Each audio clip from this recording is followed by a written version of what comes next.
Hey, folks. Um, all right, so today is a little complicated for me. This is my first ever multi-stream on YouTube. Uh, I've all right, so YouTube streams to be going okay. Tell me my bitrate's too low, but it seems okay.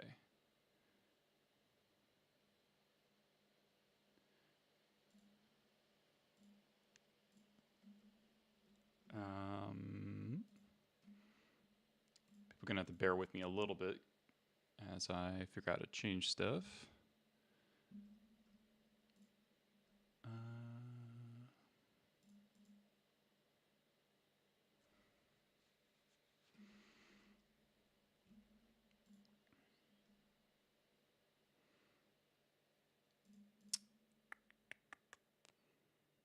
Once we get all the technical stuff sorted out, we can play. All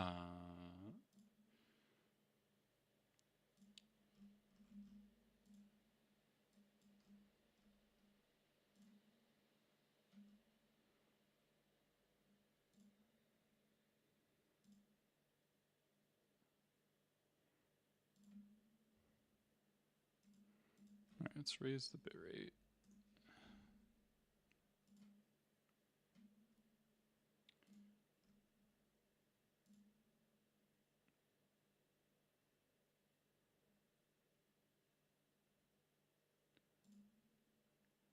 Okay. Seem to be doing okay on frame rate. Bit rate's good.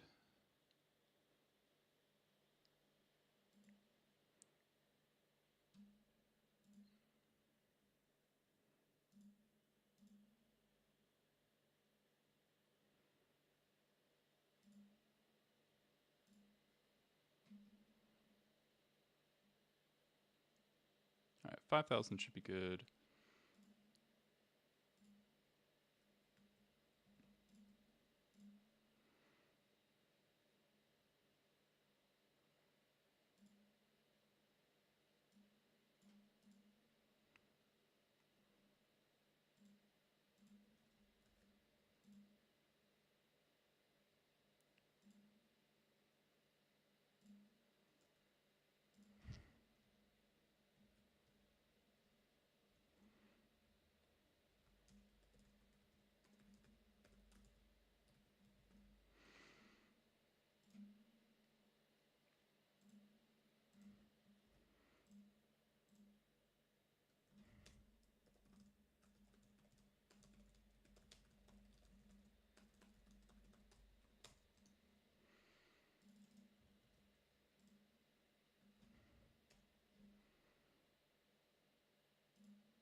Almost done.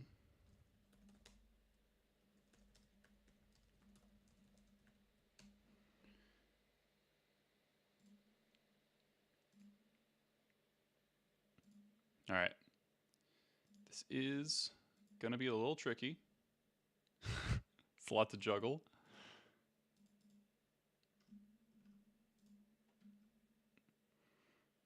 All right. Let's figure out audio levels. Let's get too loud.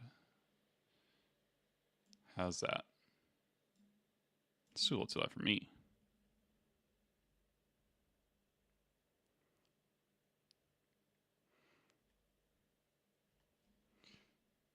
Do I like the Goblins also became black from unread? Yeah, because I kind of always preferred that version of the deck. It's a little loud, not too crazy. All right, let me bring it down a little bit. How's that?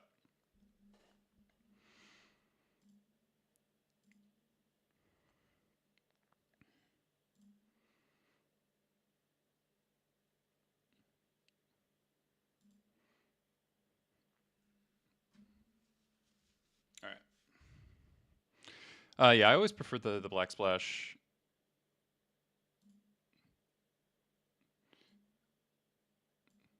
There we go. This might be too quiet. I gotta like find the right balance for me not getting distracted and still being audible. I always liked the black splash back in the day because I used to like Cabal Therapy. I used to like Heroic Squad a lot. Um, so I always kind of liked the black splash, and then it just kind of got better over time. And I was happy because I had 3 bad lands. So I finally got a 5-0 this season. Last week, and I've got the leagues. I put a couple of the leagues, and they've been like 3-2s where I kind of there's like a couple where I punted with like onboard tricks. So deck's been doing pretty well. Over the challenges that have sort of happened since the bannings, we've had kind of a couple main things start to shake out. We've got Reanimator still very good, which sucks for us. And I've gone from 1 Graphicer's Cage and 1 Fairy Macabre to 2 of both, to respect the fact that Reanimator's coming back. And it is Blue Black Reanimator, shocker. So I've cut a Vexing Bauble, cut a Disruptor Flute. So we're very weak to non-graveyard combo decks, like spell combo decks. But they, like Doomsday, at least you have 5 Rebs. So non-blue, non-graveyard combo decks, which is not that many combo decks. We're really weak to Storm, we're really weak to Necro, weak to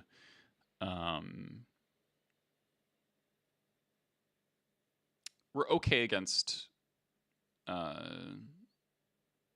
no, I'd say Mystic Forge is still a pretty bad matchup. Even though it is kind of one of the easier ones to beat without hate, because the deck has a higher fail rate than a lot of other combo decks. And stuff like Wasteland interacts with them, and Cage also stops Mystic Forge, which kind of matters.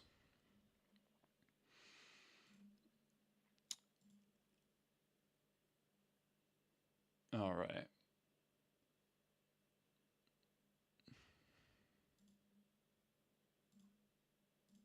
I'm gonna test the chat in the YouTube. All right, cool. I'm off 60 again. Yeah. All right. So this is gonna be tricky dealing with both the chats. I just have them on different. They're on fully different windows. Like I see the YouTube chat through YouTube Studio, and then I see the Twitch chat in OBS. So I'm gonna have to just kind of flip back and forth.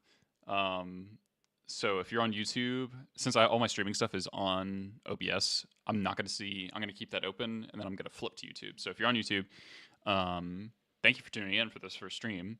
But I'm probably gonna be a little bit slower answering stuff, especially while I'm playing. But I'll try to be on top of it. Off 60, yes, because I'm gonna get too bad. I'm gonna get to that.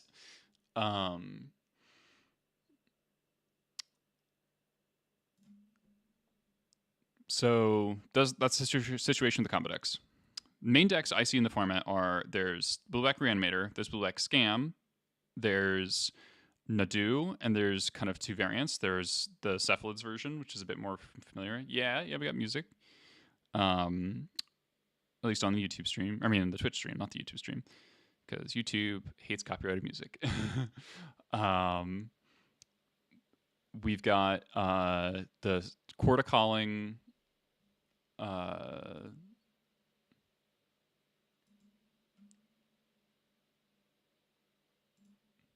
This is a little easier for my brain to handle. Quarter Calling, Greens and Zenith. It's like it's basically elves. It's like Nettle elves, but with Nadu. That's a major player in the metagame, I think, and that's part of the motivation for why I'm playing 2 Cages as well. I think Cage is really good. Let's do this one.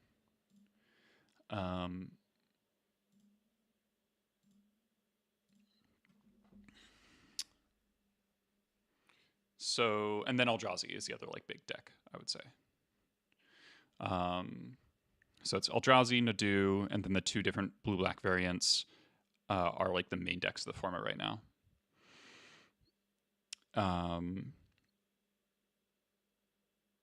So with that in mind,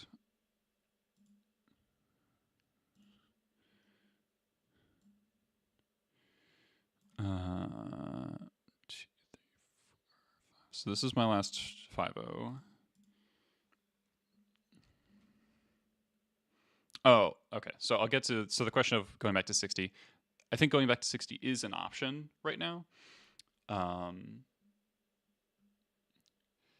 Yeah, the Nantuko version with the Saga deck, I'm not.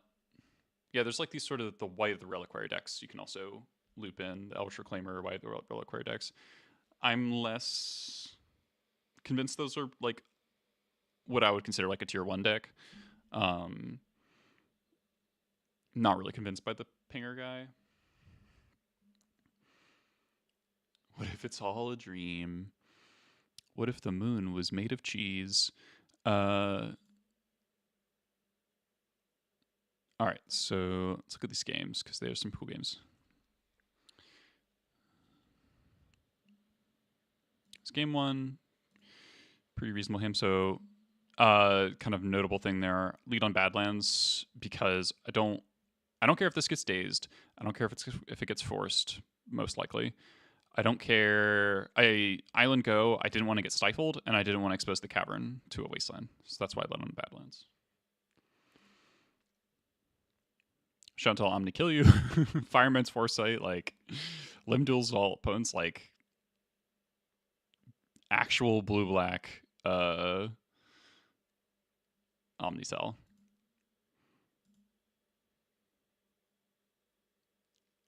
Yeah, that's a good game of Legacy right there. So can kind of board in quite a lot. So I didn't have 2 cages in this version. I didn't board in a cage. So I boarded out Trawler, removal spells, ringleaders. Replay it again. Yeah. 5 Rebs. Vaccine Bauble comes in. It's really good. Disruptor Flute's also very good. So I mulled the first hand because it didn't have enough interaction. This hand's slow, but it had the like turn 2 Flute's gonna be really good against Show and Tell.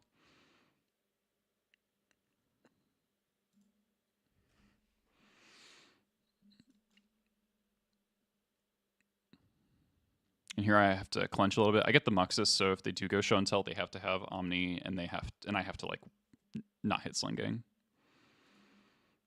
They Limb Duel's Vault, and then they don't have a land, and then they just die to Bombardier. So I don't know what that's about.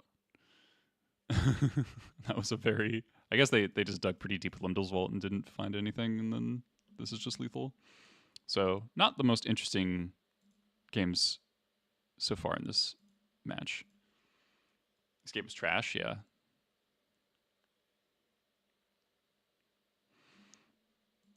All right, this game was actually kind of funny. So this hand's sweet, obviously, because I know my opponent's playing City of Traders, and that presumably means some number of Ancient Tombs. So they're playing Acceleration. I've got a chance of a decent clock with these guys. Creator Maker Answers are cool, and then I can turn 1 Flute on Show and Tell, which would give me a lot of time. And they skipped their land drop, so I'm like, okay, and I draw Pyroblast, which is insane. But I decide, there's an option to hold up Pyroblast or turn 1 Flute, and I think I want to turn 1 Flute.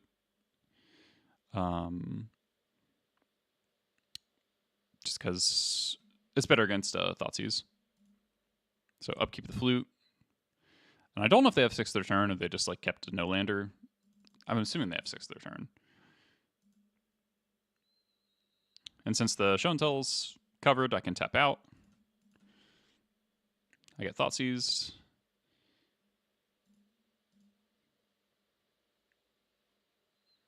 And again, I feel safe to tap out because the Flute, like even if they go Ancient Tomb, they're still short of casting by 2 mana, or 1 mana.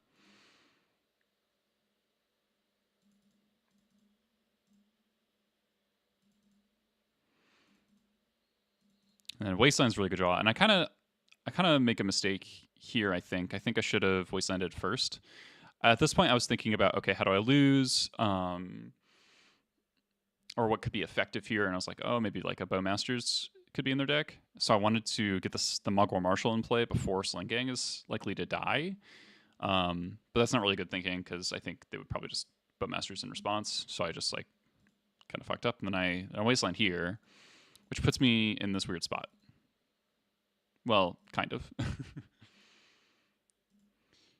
So they Echoing Truth my Flute. And I'm like, well, huh. Because this introduces a small chance that I could lose, right? Where if so I could Pyroblast this around days. Ooh, this is a jam. Hey, Jared.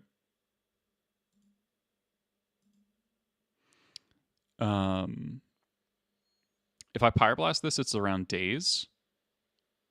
But I could also just let this happen and then replay it. But if they have a daze and then I'm tapped out and then they show Omni kill me, I would be able to put in the land and then Pyroblast the Omni. So like, how much danger am I really in? So kind of for that reason, I opted to just like let this sit and let that resolve and just recast the flute. They conceded that. Kind of a weird situation though, where like I almost blundered an unlosable game by casting the Mugwort Marshal too early. If I had Wastelanded first, then I get a much easier decision. So that's like an important thing to keep in mind is I had a locked up game and I introduced a variable that like made it possible for me to lose. I was not thinking about Echoing Truth.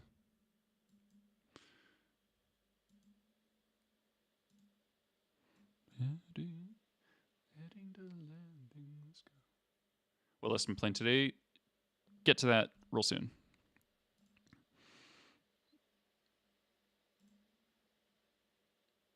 If they do that, they should have the days. Yeah, I think my opponent just like didn't remember that I had the mana floating. Because you're right, their play doesn't make sense. Well, I guess it's their hand is forced because they're dead on the next turn, and the Wasteland's happening. So like they would lose. They can't if they don't do it right then. They can't cast the Truth at all.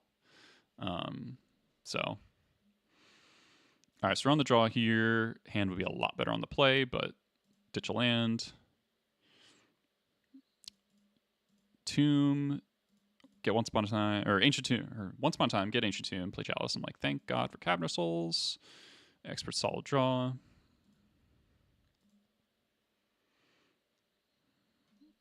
And then that fucking sucks.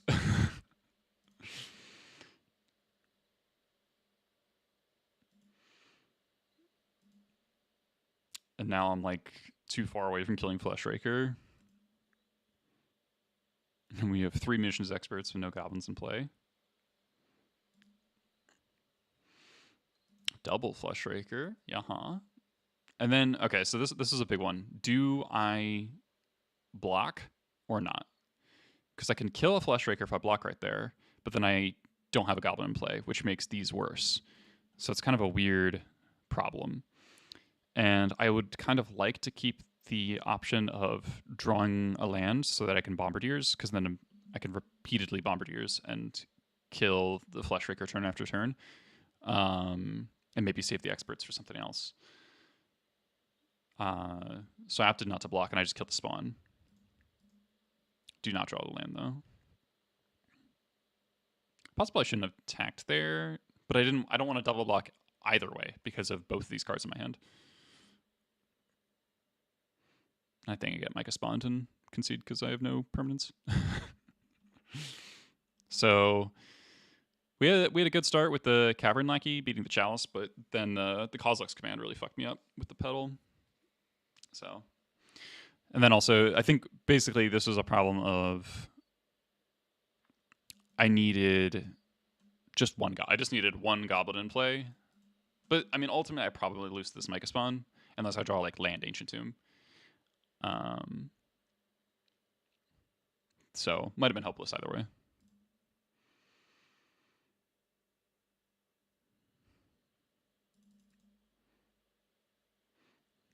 This is a great hand, except that it's a little slow, but we can kill initial Flesh Raker. Yeah, I've been doing pretty well. All right, so they have Yavimaya. Top to Chord Master is really nice because it gives me a proactive 2-drops, and then I get I could actually get a really good curve out here. All right, so my opponent does this. This sort of says Kozilek's Command. Having no play at this point. It means Kozilek's Command or it means Dismember or both. And I don't draw a land, which puts me in a little bit of an awkward situation. So a couple options there. I could cast Matron to get a 2-drop, but I already have a 2-drop I kind of want to put into play with Vile. So I'd be like sacking Skirk to cast It's Unclear. I do have to be wary of the fact that I have a green source. Cliff Karsten, thanks for the follow. I know you've been around for a while. Eldrazi is not nearly as good a matchup as it used to be, because it used to be like a complete buy, but I've still been winning a decent majority of my Eldrazi matchups. But the matchup has fundamentally changed in a couple of ways because they are so good at killing lands now. You have to play much more low resource games than you used to.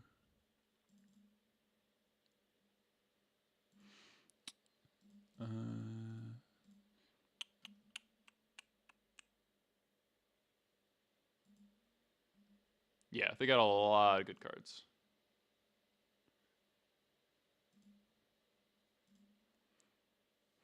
So I think what I decide here, actually I kind of forget what I decided to do. I think I might sack Hordemaster here after attacking and get Bombardiers.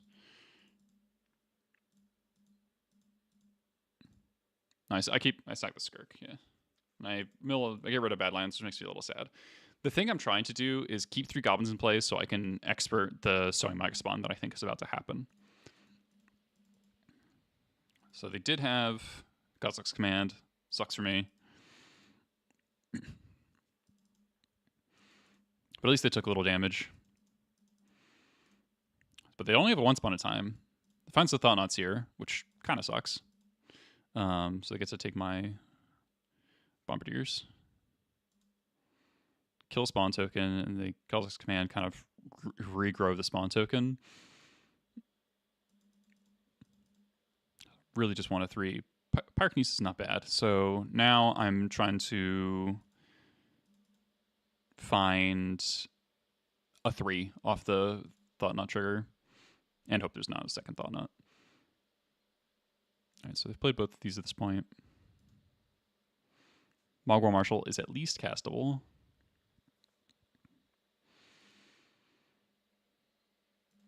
One spawn time again. Flesh Raker, Petal. But they're almost out of cards.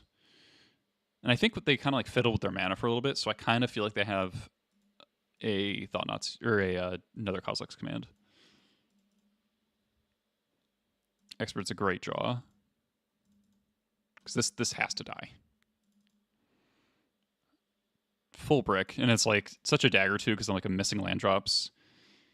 And I would love to draw these Wastelands, and I would love to draw this Blood Moon. So that's like all-time bad ringleader.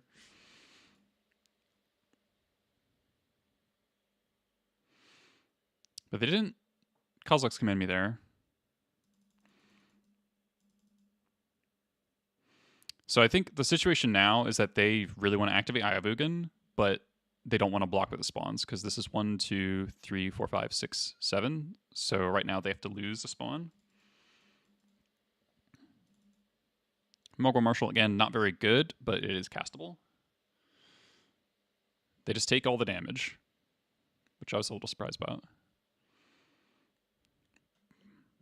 I feel like they should have maybe sacked both spawns and stayed at 3. Or I guess they can tap Tomb for 1 mana with Yavimaya, so they could have 1 spawn. I think they just concede here. It's really hard for them to kill me here. I think the replay is bugging out because they conceded a little bit after this. Yeah. Okay. That's it. I think they like tapped their mana a little while and then conceded. So going wide against Eldrazi, definitely a real strategy. Like every single one of these cards is ETB value, right? ETB, ETB, ETB, ETB, ETB, ETB, ETB, ETB. Like that's how you overpower Eldrazi.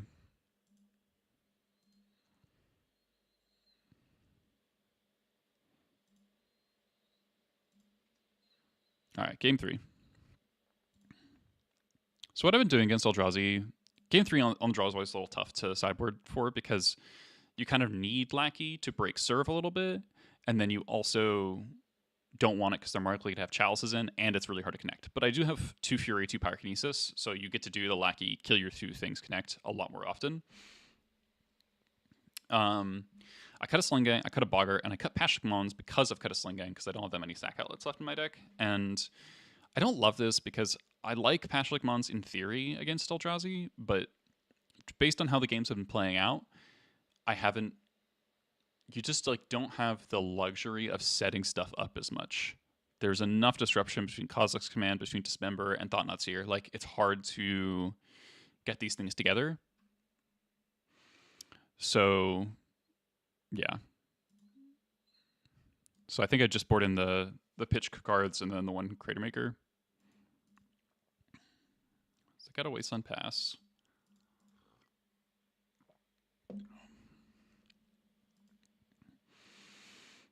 Wasteland's very good draw for me. So Wasteland Pass kind of screams Dismember at me, so I don't want to lead on Lackey. And plus this file's just like way more valuable anyway.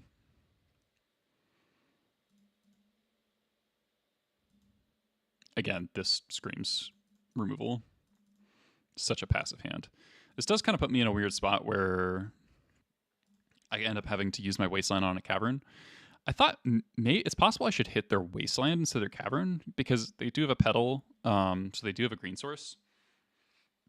So I'm not really cutting them off of casting spells in any particular way. So it might just be better to hit the Wasteland or just sit on the Wasteland entirely, but it seems a little ambitious because it makes Kozilek's Command really dangerous. And it actually baits them into spending 1 here as a make a mana scry 1, which I'm really happy about. But as you will see, there's a reason they use a Kozilek's Command on something as weak as that. And they don't have another land, which is nuts. And at this point, I feel really ahead, and I have a really big decision. You can Fury to push the Lackey through. If they have Dismember, it's quite bad. And also, you got to keep in mind how little mana or how few cards Eldrazi needs to get out of situations like this. Like they just need to draw 1 Soul Land, go Fleshraker, play any 0 mana spell, and then it's, you've expended yourself on nothing. So they do have the Dismember. If I was able to go Fury plus Matron for Muxus, I would have Furied. But the upside of just putting in Ringleader, Bombardiers, or Matron, which I'm already about to do with Vial, isn't that high. And then here it's like, okay, they have 1 mana, or they have 2 mana. Do I spend 2 cards to kill the spawn token? And I end up not doing it, and it has actually quite significant effects to the rest of the game. So is it correct? Is kind of interesting. So they draw Ivugan. So now it's like, well, here's a really significant thing. They can now cast Kozilek's Command for 2. Whereas they wouldn't have double colorless if you kill the spawn token.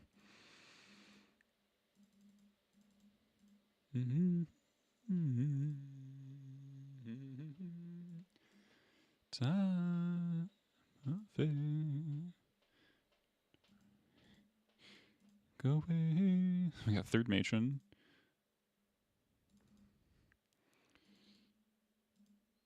So I kind of feel like I'm Bombardiersing here to try to get under a Kozilek's Command, but then they have another Dismember. Because ideally I would just be able to go like attack. I would probably even Fury, kill this, throw 3 at their face for 7. And then again, I have this question: do I kill the spawn? I just like don't pull the trigger. And my hand is so stacked, I probably should have. It is close though.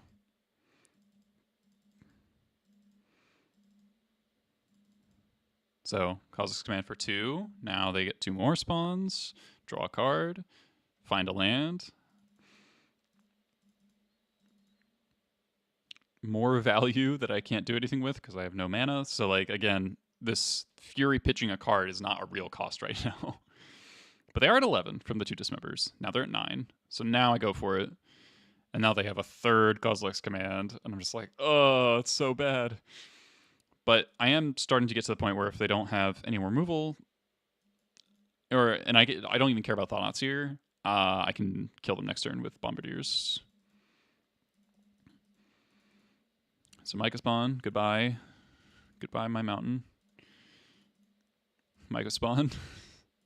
Guy's Cradle. Thought-Knots here. So, dude, I love Wiseblood. She's like my favorite. She's like my favorite contemporary artist. I've seen her live twice. She's incredible. She's so good.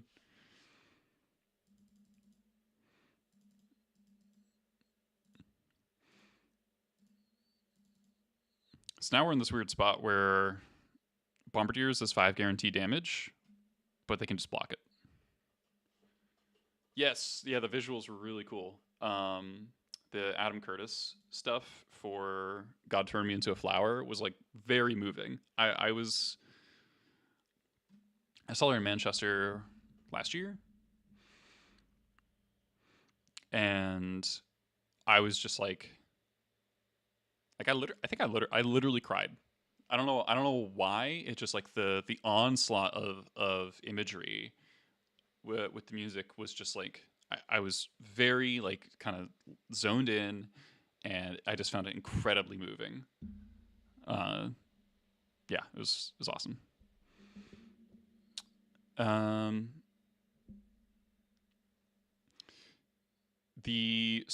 right, back to the game. Bombardiers no longer does more than 1 turn of damage, and I want to take this vial up because I want to be able to go ringleader potentially. So Sling Gang is actually more guaranteed damage because if you sack everything, it's 6. Whereas Bombardiers would be 5. Draw land, doesn't do anything. There's a wasteland play, so I hold. This is actually a kind of interesting question. If you hold the land, this opens up the possibility of Ringleader into a 1-drop, and the 1-drop matters because that means it's 1 damage with Sling Gang. There is a cost where they got 3, 4, 5, 6 mana, so they're actually close to activating Ivugin, but if you get them to use the Wasteland, they're not as close. I didn't register in the game that they might not want to Wasteland me, but feel like they have to. So I maybe should have played the land. But my choice here is they know about the Sling Gang, so they probably won't attack, but I would like them to attack.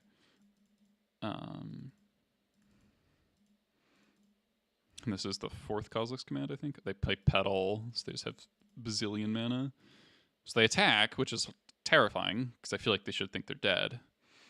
I fully take it. All I care about is Sling Gang.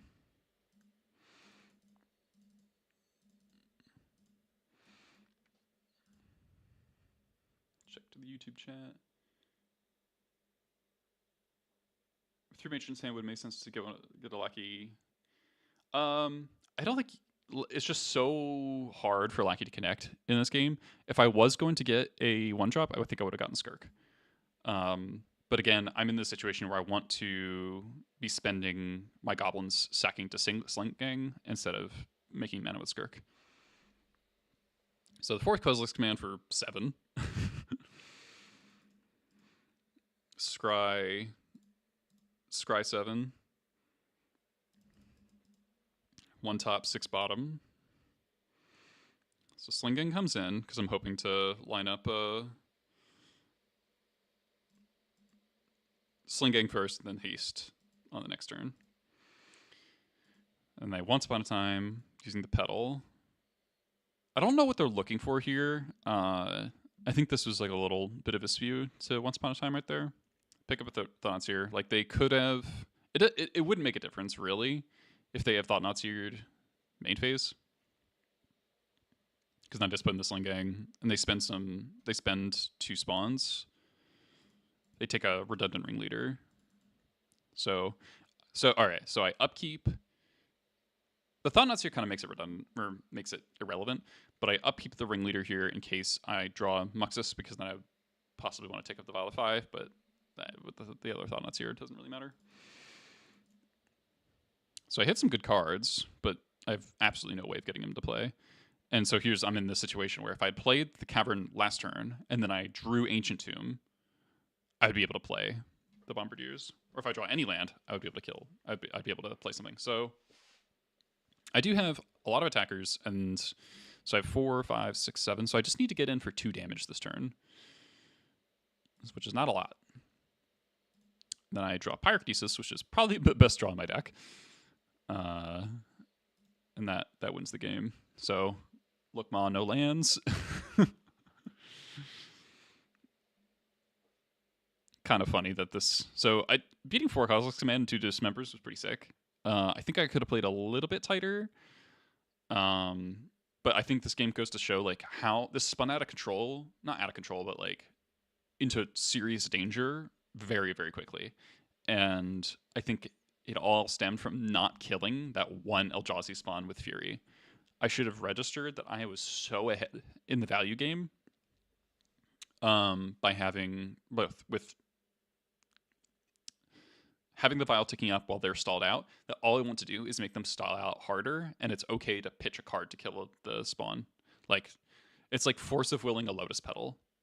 But in that situation, I think that would be correct to do so. So this game got super, super fucking close, but it didn't need to be.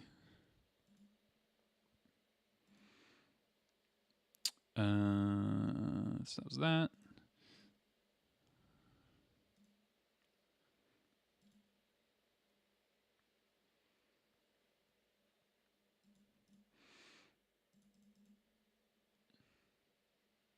Alright, I get the sense that you just want to watch me suffer.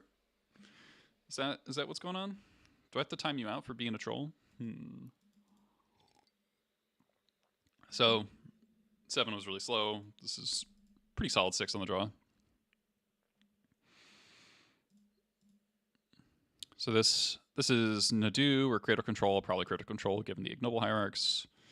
So I'm pretty free to fetch Badlands there.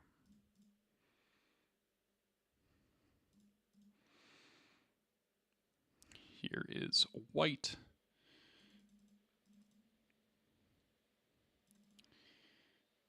So basically here it's, do you keep Skirk or do you keep Vial?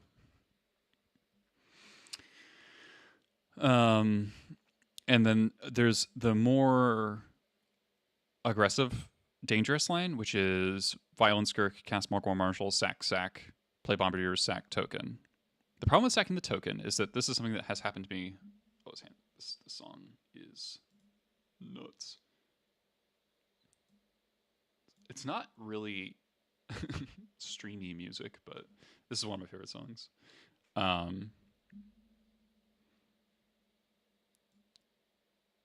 it up a little bit because it's quite quiet.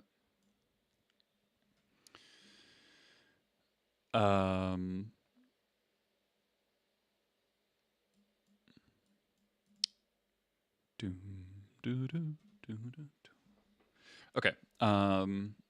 The problem with sacking the token at the end of this chain is they could evoke Endurance to put a creature in their graveyard, and then the white doesn't die. And if the white doesn't die, the game goes kind of out of control because they can start sacking mana dorks to get Cradle, to get Talon Gates to phase out the Bombardiers, and then it's all just like bad. So that's why I didn't want to do that. There is an argument to sack the Vial because Skirk is so good with Hordemaster, and you kind of have your full synergy package here. So if you think you're going to draw lands, sacking the vial is pretty good. But if you're drawing more expensive spells, then you want to keep the vial. I forget what I do here. I think I sack the Skirk. I'm glad people like the music. Yeah, I sack the Skirk. All right. So at the end of the day, like, the vial is good, and I can sack it later. And Hordemaster plus Mogwar Marshal is enough ways to trigger Bombardier, or enough ways to trigger Hordemaster, was sort of my thinking.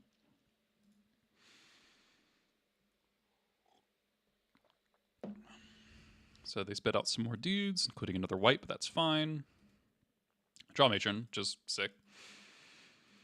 And here I'm worried about getting natural ordered, because that's like the only way I lose from this support state. So here I'm going for expert.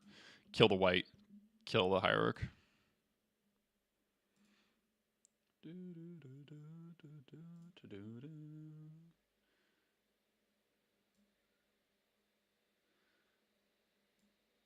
Hold on.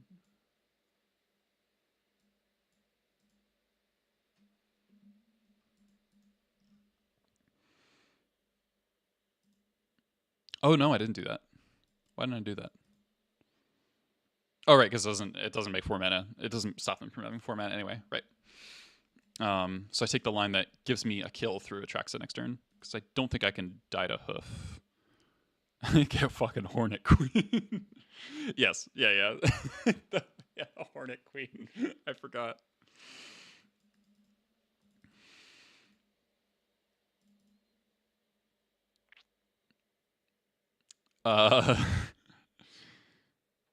Yeah. Couldn't kill it. Yeah, that's eventually I got this. You can't natural order. You can't cover natural order entirely, so Plague Engineer looks reasonable as meta. Sharpshooter may look better in Passion the 1/1 and 0/1s. Sharpshooter does look good against the Nadu deck. That is very true. It is quite slow, though, is my kind of concern. So I had to think for a while, and it's like, okay, what is the actual best matron target here? And second Bombardiers is not quite lethal, because they can double block both of them. Block. They take 12. Just joins this cube. Yeah, opponent. Oh my god, this is such sick frog tech. It's like Brazen Borrower, this asshole. So this is actually the spot where Pashlik does shine, which he otherwise hasn't been doing as much, because, and I don't think my opponent does the math really on how, and I don't know how much it matters. They probably shouldn't have blocked these guys. Block the matron's fine, because I'm probably going to throw it. But, so, before damage, throw matron out Reclaimer, and I get a ping.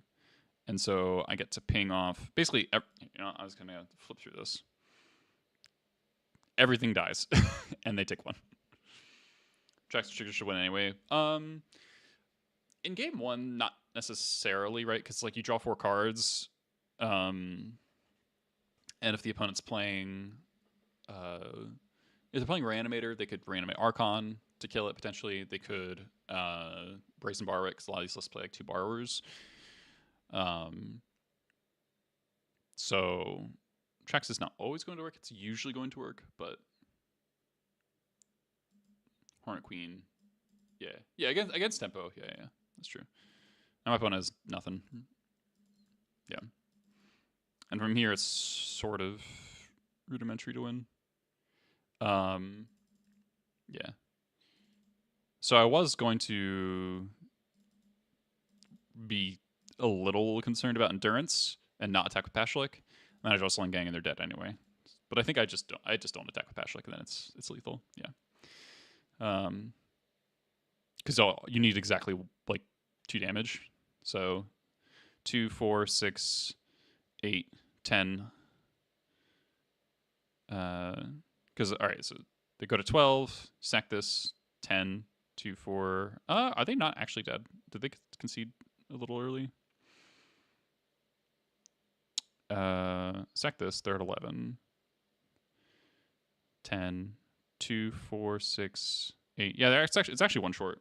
I don't know if that matters in any universe though, because there's no point. There's no way they can kill me from here, and they can't kill either of these guys. Down the hall. The song's like pretty fucked up, but it's so good.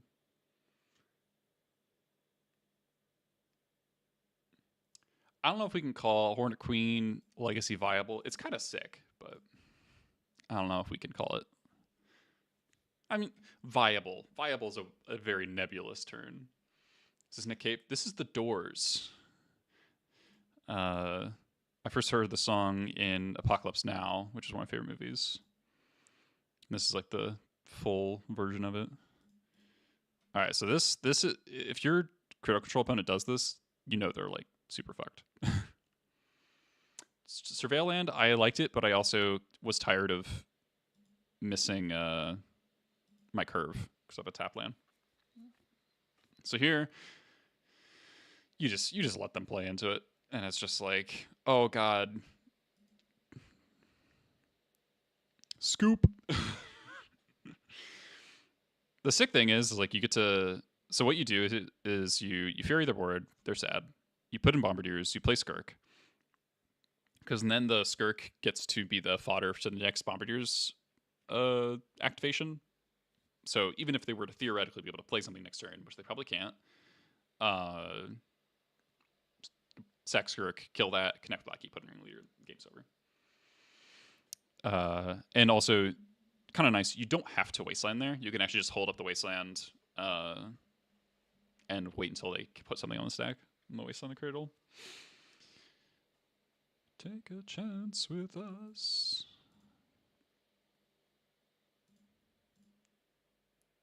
Come on, baby, take a chance with us and meet me at the back of the bus, you know.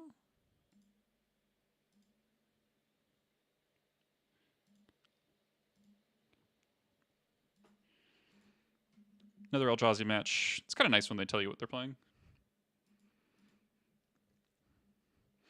Torn Chalice doesn't do anything.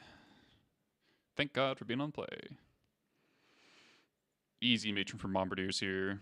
Got an answer to Fleshraker next turn, plus Bombardiers. We can curve out to a Ringleader. We're in a good spot. They do nothing. So probably either the hand's just expensive or they have a...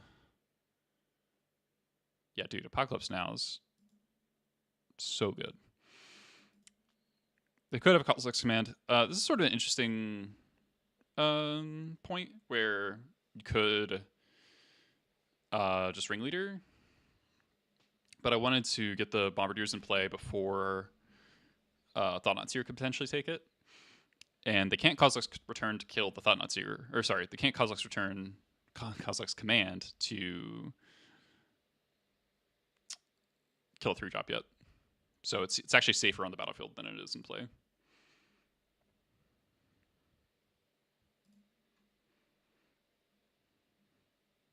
Plus I get a shit ton of damage in for free. And so they do Kozilek's Command and then I kill the spawn. Learn my lesson from last game. They play this card, which is theoretically good, but does absolutely nothing to stop me. And they're just extremely dead. I don't even have to... I just cast my Ringleader. They're dead without me casting anything, actually. So given the Devourer and that 5-drop, I can sort of intuit that my opponent's playing a little bit bigger of an Eldrazi deck. So they probably don't have the 2-mana Lord. So that doesn't really affect my sideboarding, but it does affect how I play it a little bit. So here, basically keep this off the back of 2 Furies and a Wasteland. It's otherwise not very good, but I mean, these cards are good. We have 3 lands. So then they go I have Ugin Go after revealing Devourer. And critically, they exile a Petal and another Eye.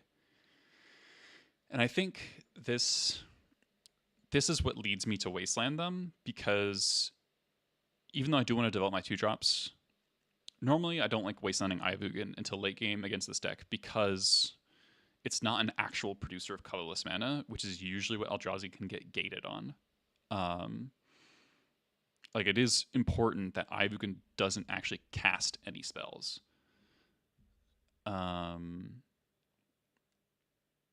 So normally I don't like to wasteland it, but given how my hand looks, I don't have anything proactive. I basically just want to draw the game out until I can draw a Lackey or a Vial, or like something a little like a Bombardier's, or something a little stronger.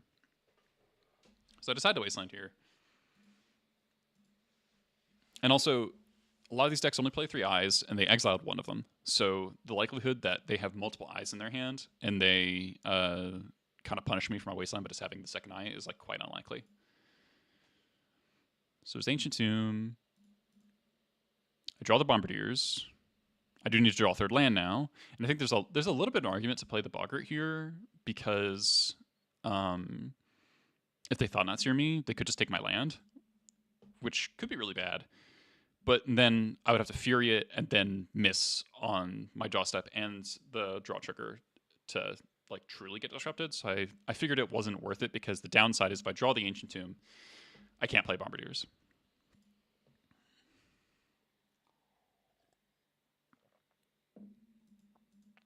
So they don't have another land, so I get sort of bailed out. Here I stick my Crater Maker, and I have a black source in hand, so I just go on basics.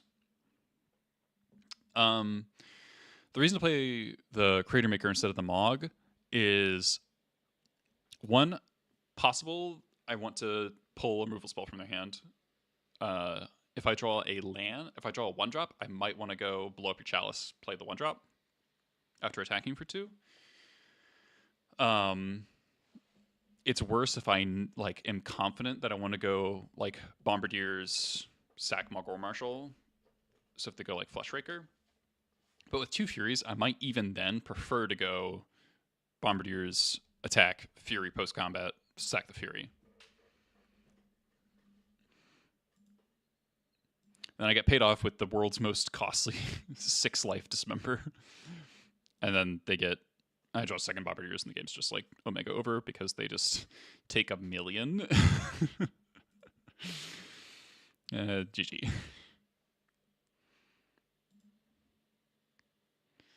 All right. Final match.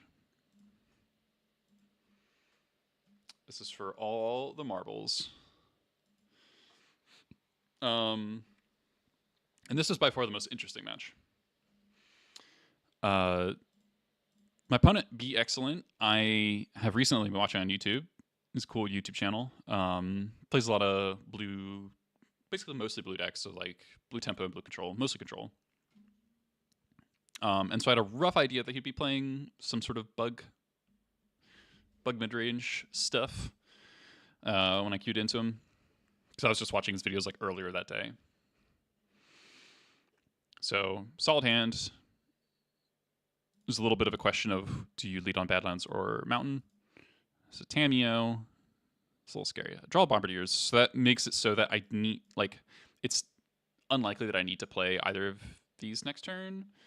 So I can pretty safely get Mountain.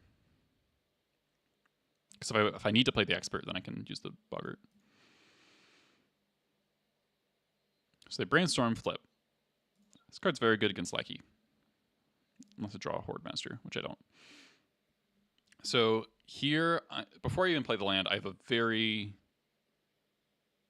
It's actually a really difficult choice what to do here. I spend quite a long time on this decision, because it's how much do you play around Daze versus Fatal Push versus Force of Will versus, like... I mean, it's really those things. So Bombardiers is the cleanest line to kill Tamiyo, because you can just stack the Lackey. And I have a second Lackey, so that's fine.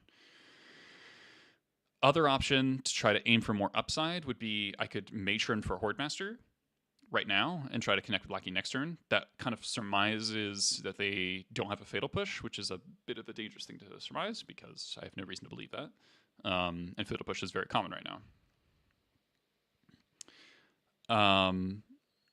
Other option would be to play Boggart tapped and play Lackey. I don't care if they daze the second Lackey, and then I get to get an extra land in play, a black source. So potentially, if I draw another land, I could go Bombardiers plus Expert. It would have to be 2 turns from now. When I have 5 mana. And I end up going with the Bombardiers line here because it is the cleanest line. Tamiyo gets increasingly hard to kill. Obviously, the +2 is a big plus. It doesn't matter that much until it gets to ult, but I don't want it to just be debuffing my squad all the time. And I do see that next turn, so if the Bombardiers gets countered or killed with push, like I'm really hoping to fade Daze here specifically. Force I'm more okay with, push I'm a little more okay with, because what I could do in the next 2 turns is Matron for Horde Master, play second Lackey next turn, and then Horde Master in the following turn. And then I have 2 Lackeys, so then they need push to deny me 2 Lackey triggers. And if they don't deny me the 2 Lackey triggers, then the experts can kill the Tamiyo plus whatever they have in play, probably. So, Force, Pitch Brainstorm, Lorien. So I'm relatively okay with that turn events. So their hand is 2 unknowns. So there's Beanstalk. You can actually watch my opponent's side of this match on YouTube. So now they have a very conspicuous Underground Sea, 4 cards in the graveyard. And all they need to do is protect this Tamiyo.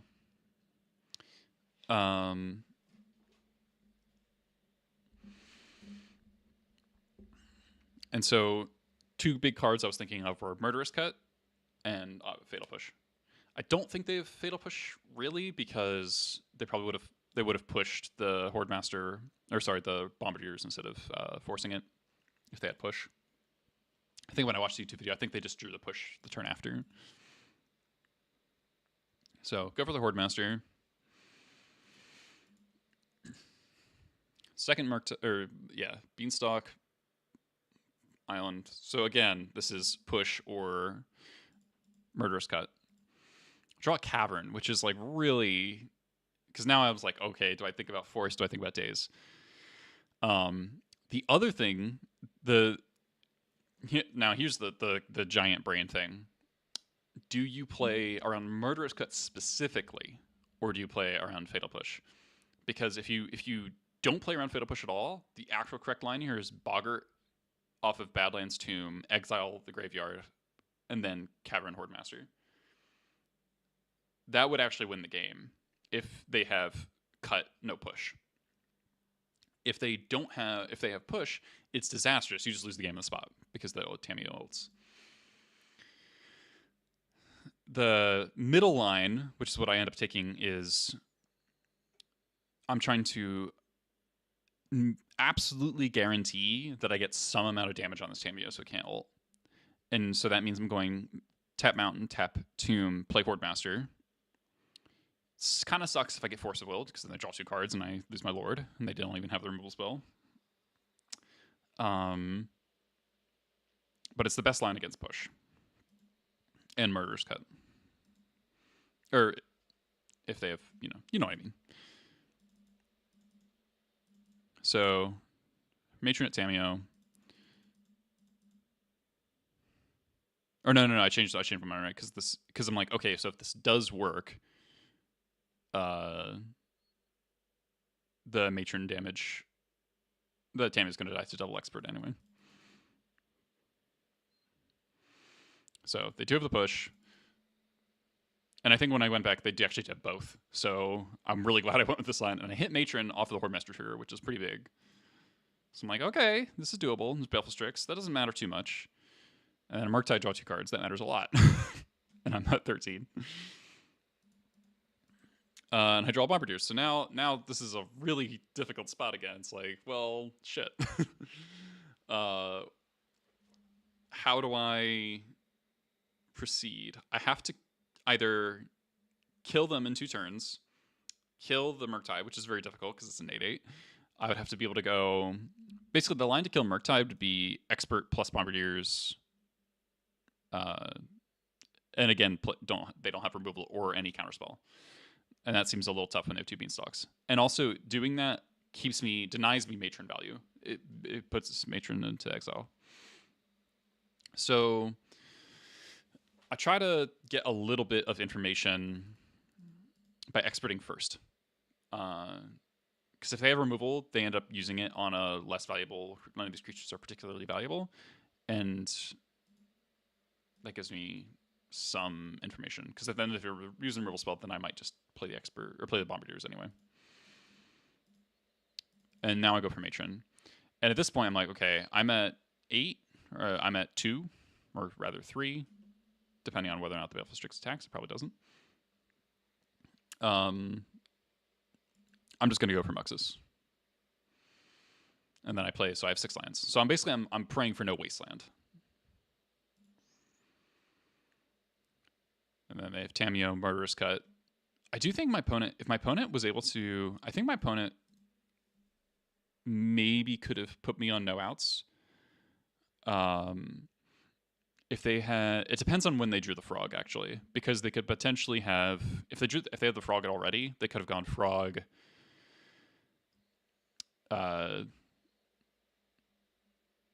Discard, because they only need to deal me 1 more damage and the tomb's off, and then I can't win.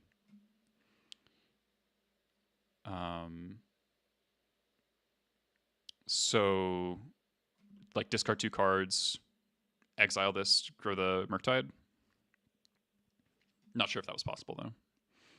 So, still have a shot, though.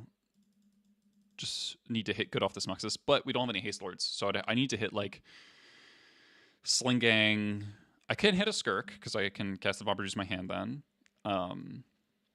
I think I just hit Mongol Marshal here and I hit the 3rd Goblin Lackey that doesn't do anything. Lackey, 5 lands. So, kind of underwhelming end, but I think it was a really interesting game. Playing around, the tension of 4 stays, push, cut is, like, tricky. And I think I had about as good a chance as I could hope for. Turn 2 flip Tamiyo is quite scary when they have interaction to protect it. It was close. Used to listen to the song in college. My friends thought it was whack. Then Stranger Things made it popular, and they tried to show it to me. Ugh. Disgusting. Kate Bush hipster over here.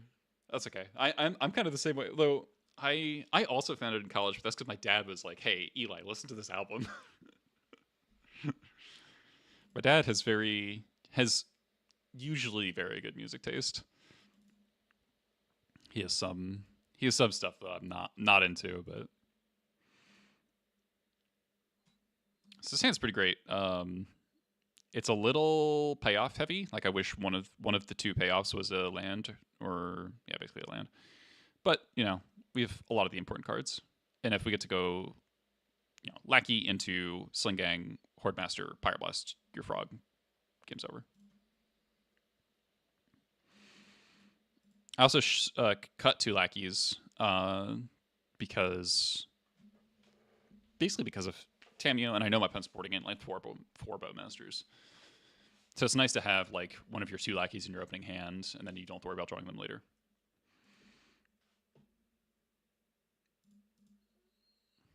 Another mountain's nice. Jared does have good taste.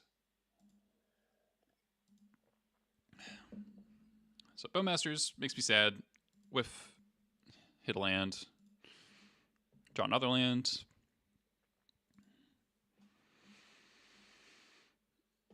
Frog gets Pyroblasted immediately. And then, I mean, drawing the 2nd Ringleader kind of seals the deal, but it's just like, okay, do you play around days here? Now your hand is 3-4 drops. You play into days. And I think my opponent actually cut their dazes. And you can kind of assume like this more mid-rangey, like a Beans deck, when they're on the draw, they're liable to shape dazes. And that's a great Ringleader. It's like land, animation. That's great. So I get wastelanded, but that doesn't matter so much because now I can play the Bogart as a land drop if I need to. Now this means I can't use this to deny a Murktide, which is something I am vulnerable to. But I ended up just playing this as a land because now, if Murktide, even if they go spell like cantrip Murktide, I can still kill it with the Bombardiers, or even spell.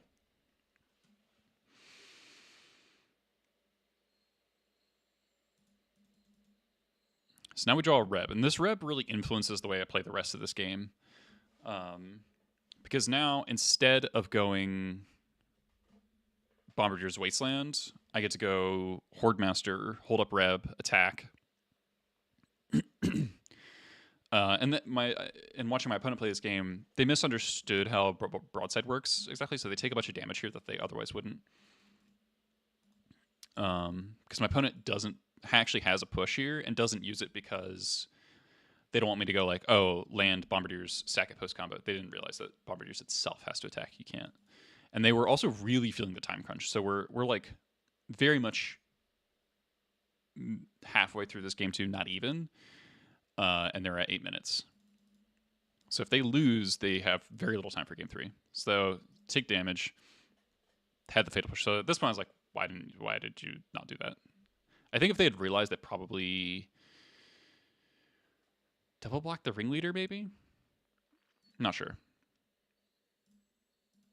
But this wasteland also ends up being a huge deal. So I'm exile my Blood Moon, which is like fine considering they have 2 basics. Though if they got Blood Moon, they wouldn't be able to cast Murktide, which is pretty real.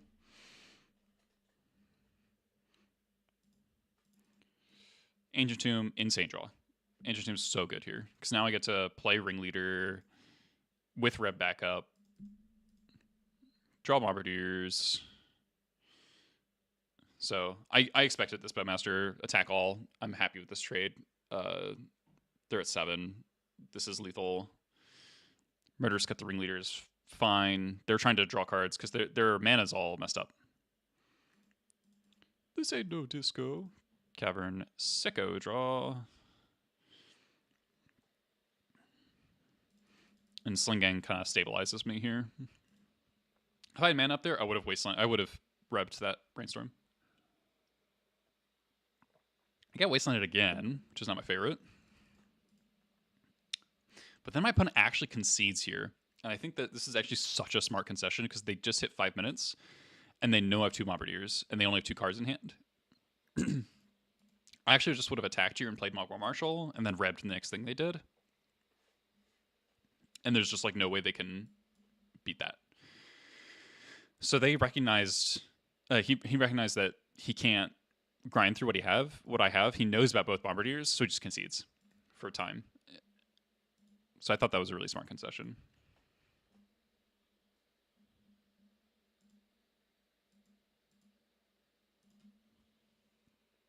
So game 3, I adjusted my sideboard strategy because I really time I knew was going to be the #1 factor.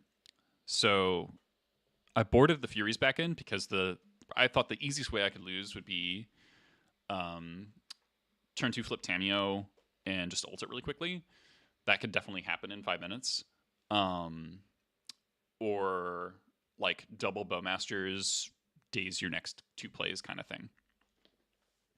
And I also thought Bombardiers plus Fury to clear a frog on turn 2 or 3 could also come up. So I mull a bad 7, and I get the 6, which doesn't have a red source, but does have a Fury and a Pyroblast, and I draw a red source. So to last a couple of days, and I ain't got no speakers, ain't got no headphones, ain't got no records to play. Beanstalk is not what I want to see, but also not what they want to see either, because it just slows the game down so much. Jam Bombardiers because I want them to just like have to deal with my stuff. A mistake I've made often in the past is when my opponent's on low on time, I play too defensively. When actually, as far as clock goes, the best defense is good offense, because if they have to present their offense while thinking about how to deal with your stuff, it's actually more difficult on your clock. And also, I'm kind of jammed on red sources, and so just like not doing anything is kind of tough. So here I get to wasteland them, and this actually ends up mattering a lot because my opponent had a Hydroblast there, so wasteland in pre-combat was big. But Masters, bit of a bummer, but it's fine. And now I get one month thanks to Thal. Now I'm like basically fully in just don't die mode. 3.5 minutes is not a lot of time, and I have 2 Pyroblast and a Fury. So I just expert the army token. It's a little worse against Baleful Strix to do that, but draw another expert. So now I'm like, okay, sweet. Now I'm just chilling. And they also seem all right. So this is a thing you can kind of anticipate against Beanstalk decks when they're mana screwed and they're just sitting there. Like my opponent didn't do anything for the past turn. You can assume their hand is like 1 or 2 Force of Wills and reactive cards, right? And so now my opponent's on 7 cards. And so I have no reason to do anything here. My hand is all reactive as well. Sun Gang's pretty interesting draw. So they ponder. I think about Pyroblasting the Ponder, but I don't because I actually want to end a turn expert here. Because if my opponent doesn't find land off of this Ponder, they have to go to discard, meaning that they're probably going to force fill this munitions expert, which otherwise is like almost textless. And that's exactly what happens. And they force pitch Hydroblast, which is like insanely good for me. And Cavern's phenomenal draw. I mean, I do have double Reb, so it's like, you know, not that important. So they finally get to resolve the Murktide that's been stuck in their hand for forever. And we Reb that. And that's, they concede there for a time, but also, unbeknownst to them, they're actually dead, even through a Fatal Push, unless they Fatal Push this token like right now. Because I can go Broadside, Fury, and if I draw a red card, I can Fury through a Force. And it's actually lethal. So that was the 5-0. It was pretty fucking sweet, especially the last match there. So in the other games I played, I like this build a lot. I am going to test today. I'm going to try a War Chief in the Pashlik slot because I have missed not having a Haste Lord for Muxus in the deck. Pashlik was only good in that one Crater Control matchup, and that was sort of atypical because of Hornet Queen. Like Pashlik's really good against Hornet Queen, but like, sure, you know, that's not like a great argument for the card. Bombardiers has been really strong, and I just feel like supporting Bombardiers more with War Chief giving access to like for 4 mana Matron Bombardiers attack is like really strong. The thing I don't like about it is that it's red. This deck list has been really short on red cards, which is something I very much like about it. So we're going to see how much that matters. Other than that, I think that's it. I'm going to run to the bathroom real quick. And then we'll get started on this league.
All right.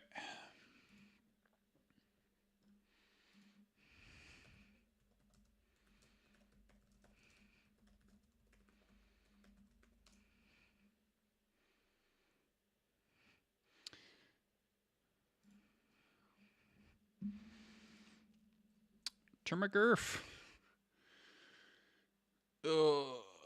Okay, we actually have 2 lands. Alright, that seems fine. Last seen on a reanimator? Hate to see it.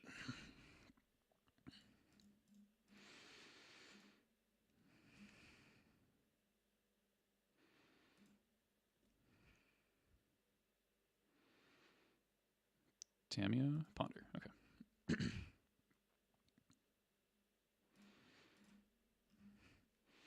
I do feel a little bit of pressure to play a 4th Horde Master with all the Tamia. Alright, another red source is nice. They shuffled off the Ponder. Ooh, this is one of my favorite songs.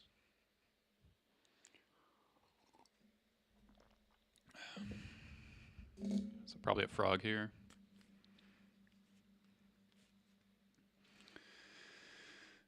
Doing my best. Yup.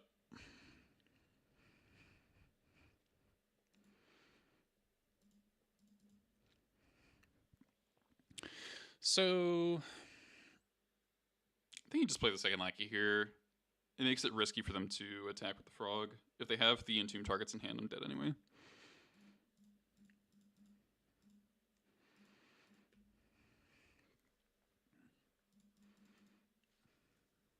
Like, you can make them discard 2 cards by playing expert there, but then you lose everything. So, how do they always have this? I swear to God, frog is just it just has entomb stable to it. It happens every single time. All right. They hit Wasteland, Daze, Entomb. All right, they hit like literally the nuts off of that. Attracts a trigger. Cool. Sick draws. This is, yeah. It's kind of why I think. So stupid. All right.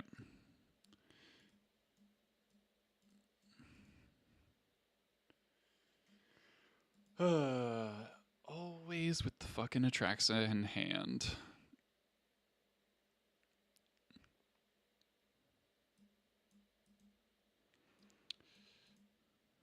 So I think you cut Skirks and go to 1 ringleader. I think that's what I like the most against this deck.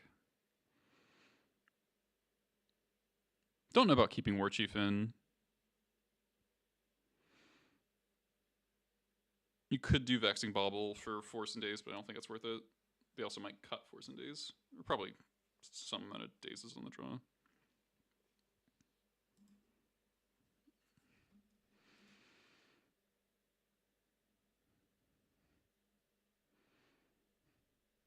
I like how low the curve gets.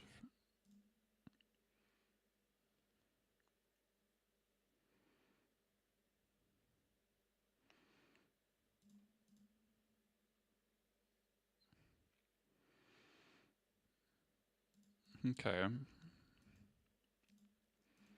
think I'm going to Fatal Push check with the Lackey. Get the Bombardiers in play.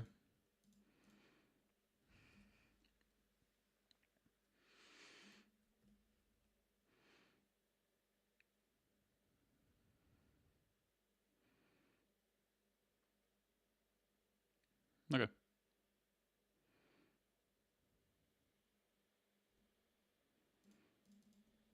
That's really good.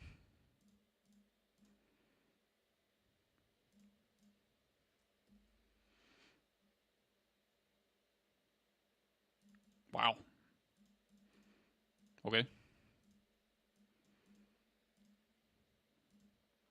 That Wasteland's pretty annoying for me, honestly.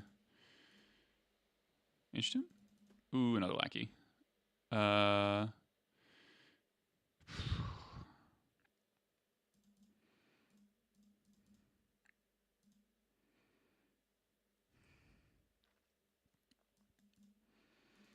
Hope it's always Troll.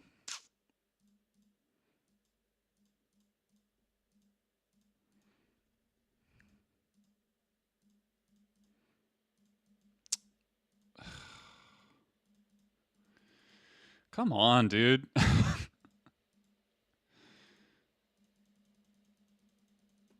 All right. John lands. Double push. Yeah, let's not allow that.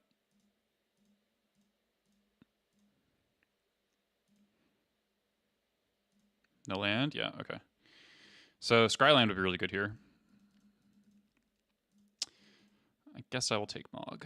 All right, they've used one Wasteland. I probably can't afford to get Wastelanded again. Got Tugaras. Thanks for the raid. Welcome, everybody. Just looked at my 5-0 last, and then we're playing against Reanimator here. Game 2. Mountain or Badlands? I lose access to Expert. That's really it. There's only 2 experts. Tapping out is a little dangerous because they can go like... I know they don't have a land. Yeah. I almost want to pay Echo here.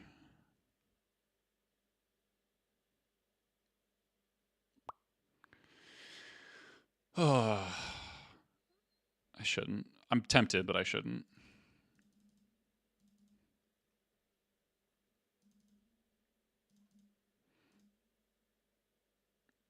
Let's Days, never heard of it.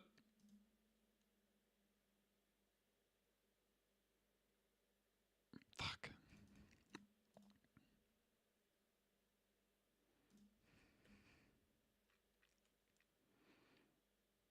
Here's where I'm going to top deck Cavern. Feel real bad. Alright, then I'll have to reanimate still. Matron's really good draw.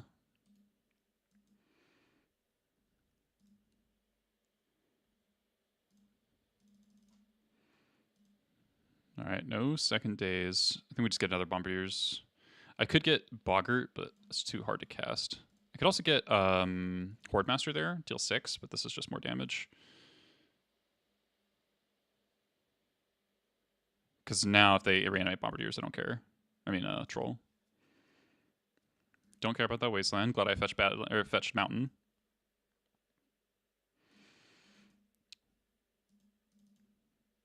That is sick.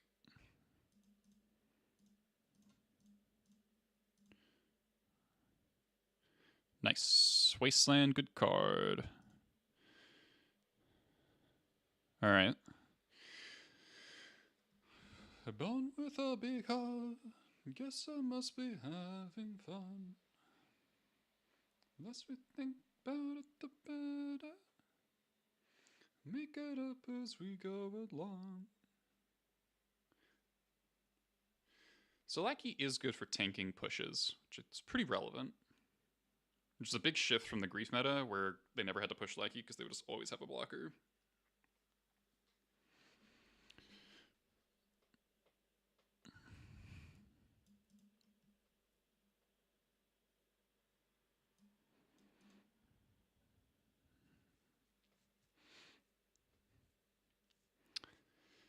I think Skirk might be better than a War Chief, just as a cheap card.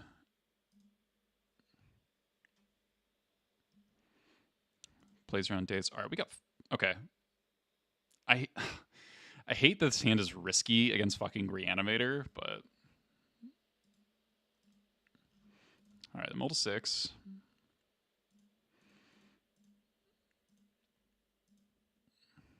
I'm just so weak to Frog here. Okay, never mind. Interesting. Let's place Cage.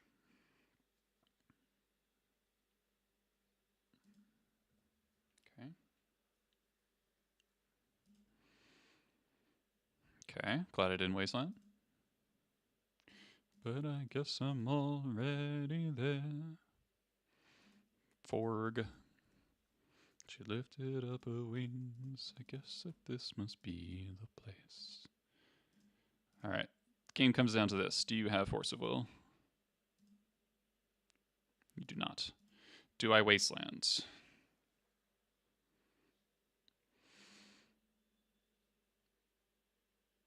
I mean, obviously it keeps me off of casting any spells. Plays around a second frog.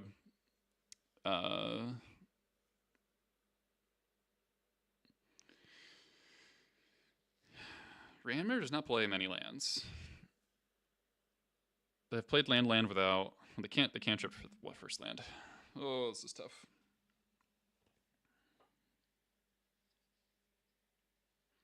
I really need my lands.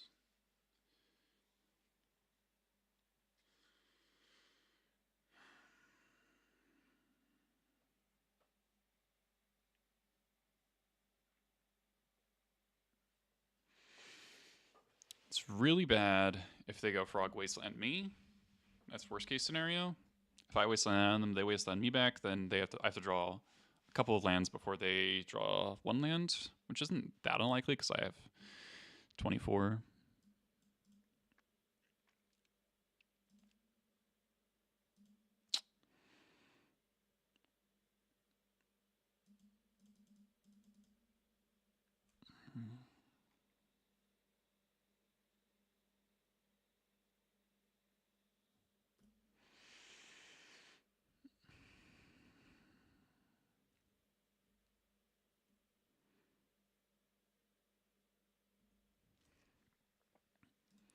Shuffle, shuffle, shuffle, shuffle, shuffle, shuffle, shuffle, shuffle, shuffle. No. Okay. This probably means I'm getting wastelanded.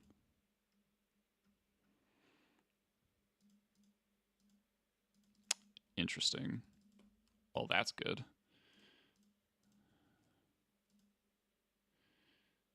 So that kind of has to mean troll, right? Let's do this. Keeps Frog off the table for yet another turn. Now the file's ticking up.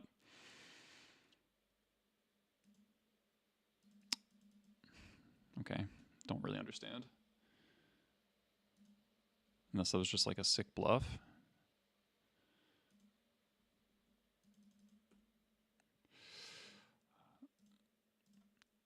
Do I play around days?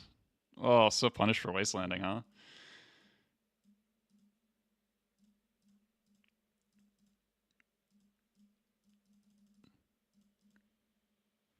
No days. We're gaming.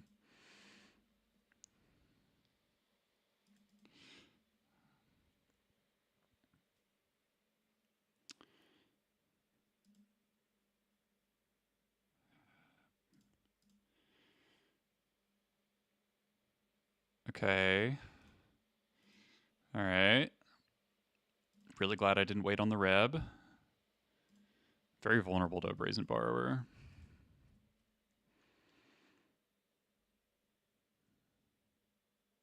This is why you play 5 Fire Blasts, by the way. Yeah, I guess they were trying to bait me into wastelanding them. Yeah.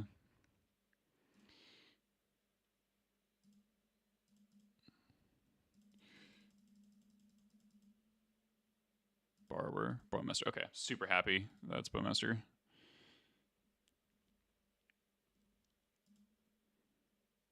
Oh, we can build a cavern. Daggers. That's okay.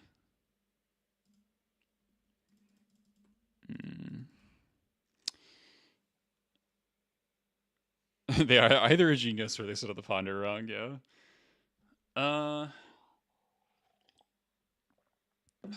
What do I want to do? I could matron for a land. I have the graveyard covered. Opens up me drawing any red land to cast either of these two.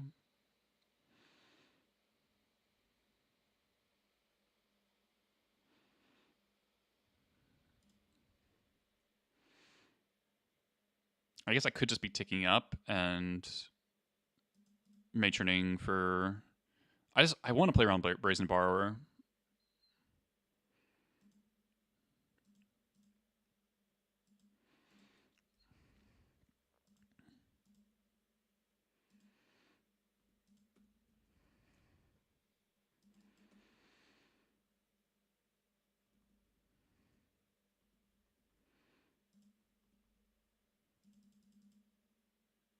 The third frog? Are you kidding me?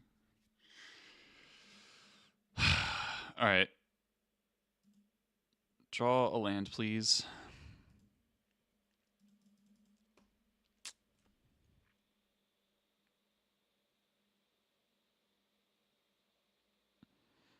We can make them dump their hand.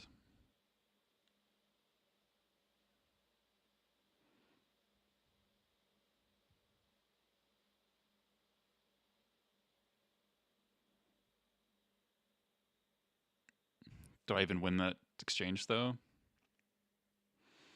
Maybe I do.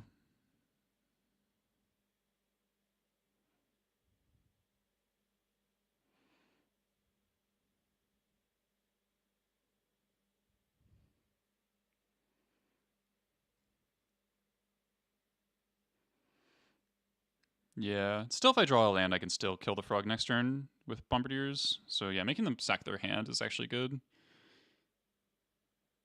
I can also Very Macabre to block the frog, which actually might come up.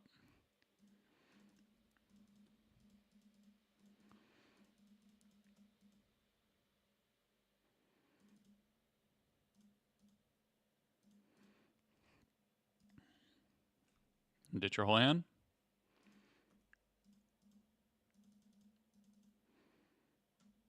Reanimate, reanimate. Tomb. Alright, this is good Grafdigger's Cage. And a push. Okay, push gone. That's big.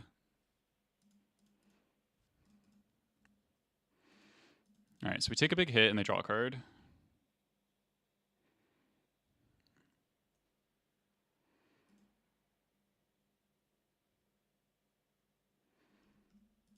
Oh, come on.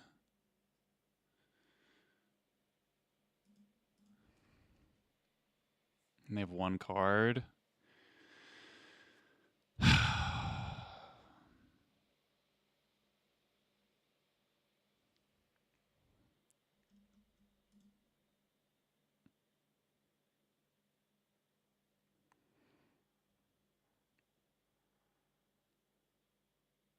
Do I delay for one turn by macabbing? Or do I go directly for slinging? It's delaying is 5 damage because I sack a cage here.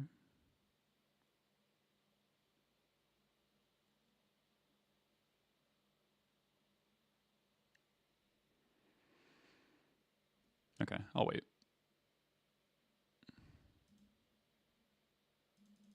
Mountain's good.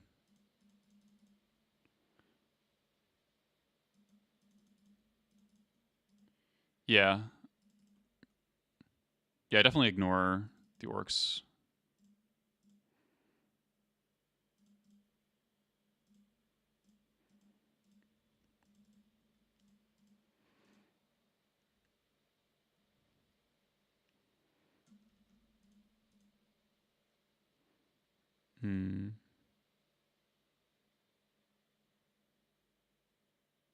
I guess maybe I should have killed. Alright, that's fine. Flying. Can't push it. Got him.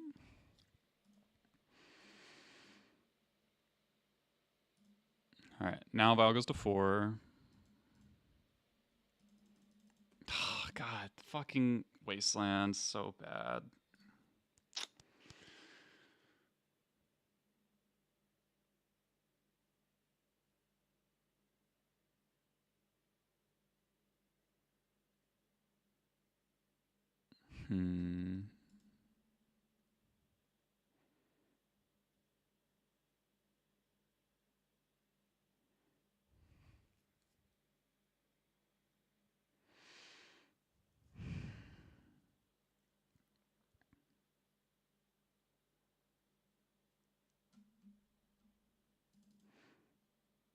That Wasteland. Also the fucking 3rd Psychic Frog. Okay.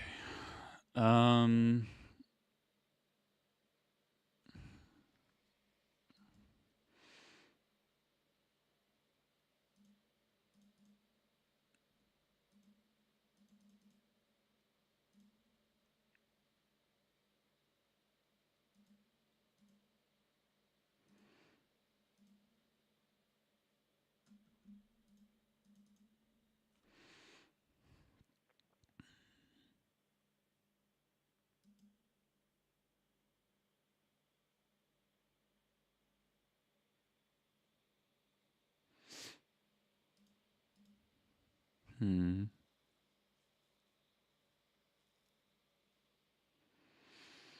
need as much damage as I can get.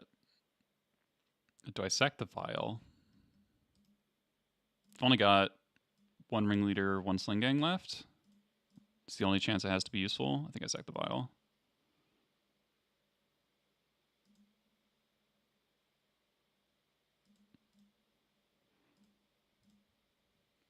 This is bad against push, I guess.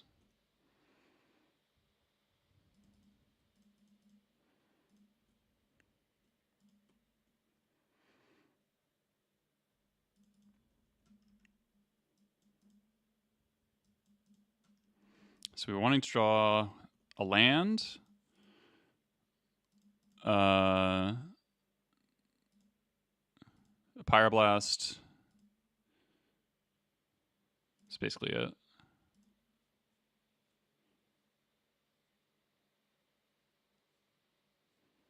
They have a lot of dead cards.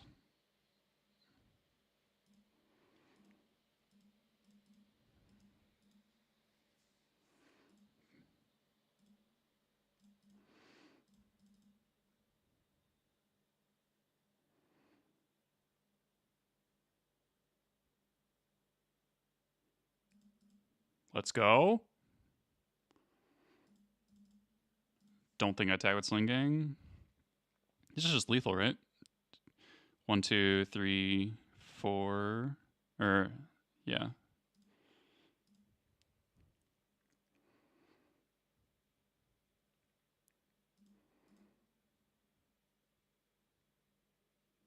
Ooh, boy.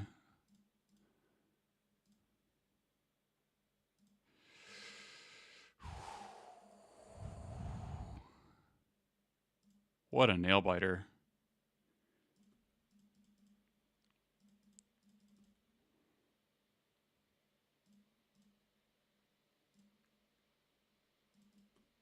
Doing this to play around a stifle. I guess I'm dead to stifle anyway. I guess I can sack the cage now, actually. Yeah. Oh. Let's go. That was a sick game.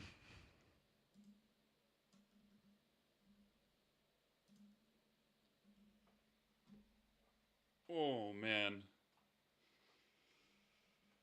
God. I mean, that really shows how strong this deck is, though. Like, my cage bricked 3 of the cards in their hand, and I was still super close. I had a 3-for-1 cage. And 2 Pyroblasts, and I still almost lost to the 3rd frog. Granted, that was not... That was partially because I wastelanded. They kind of baited me with the wasteland. Which I think was actually quite smart on their end, right? Because like they pondered twice, they had the land, and they knew I didn't want to use the wasteland, but they intuited that I would feel compelled to wasteland them if they didn't show the land. And that had ramifications for the rest of the game because these Horde Masters were stuck in my hand. And I had to Pyroblast into days. They didn't have the days, but if they did, it would have won the game. So that's pretty interesting. Whew. Scary one. Shout out to Farrah Macabre off the vial on 3, though. Whew.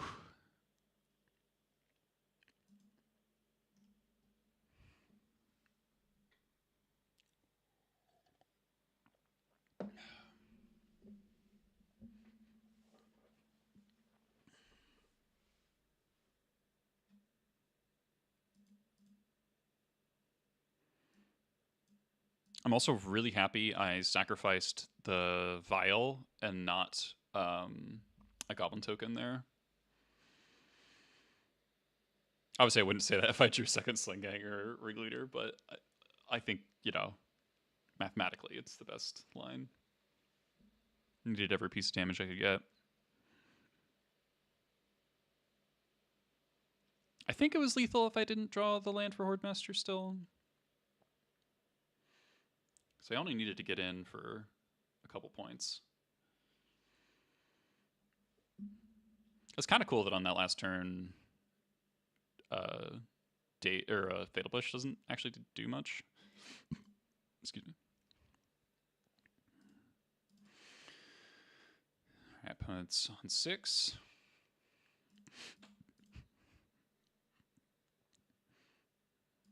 Okay. Forest.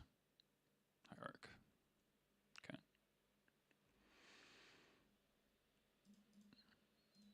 So this is a do, maybe. Cavern's a really good draw. This is a do, Cradle Control. Probably just one of those two. If I play Nadu next turn, I'm in like pretty big trouble. I can kill Nadu on turn 3, but not on turn 2.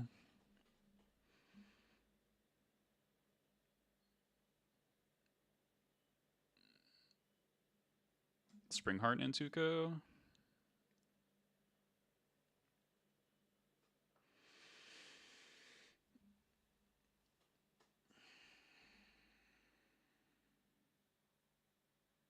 Skirk would be a really good draw.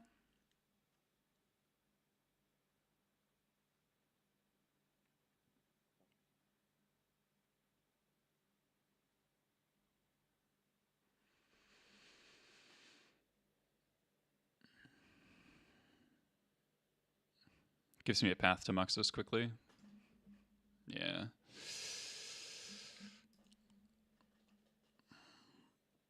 That's scary.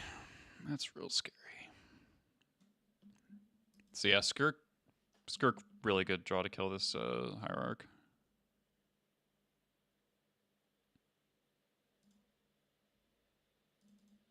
Master.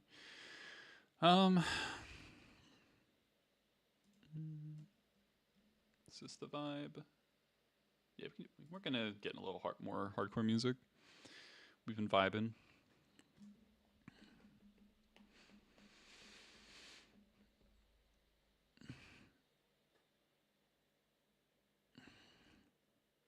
Holding up Expert denies a Dryad Arbor, which could be important.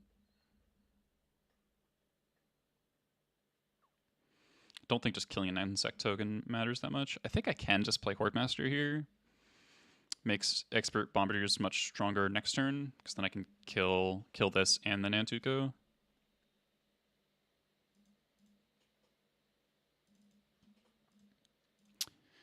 If it's Cradle Control, then I could just get Natural Order and died, but that's always true.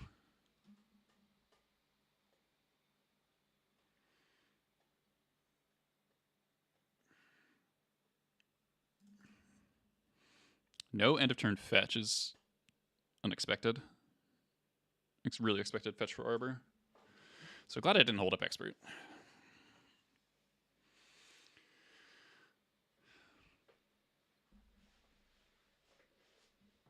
Best Goblin Cyber card against Nadu. It depends what context it's coming from. If it's the Cephalids version, Reb. If it's this, to make a token. Okay. They have another fetch land, maybe? Seems kind of a weak play.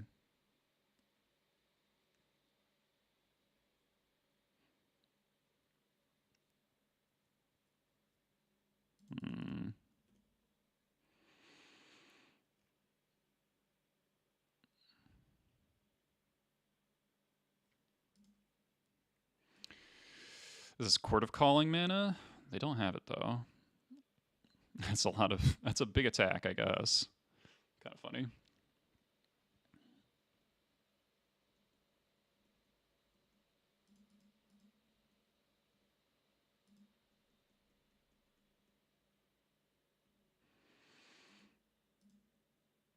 So this is kill Hierarch, to kill 2 Hierarchs, to kill Hierarch plus Springheart.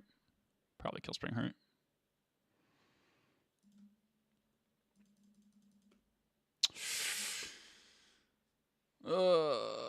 Killing the Cradle.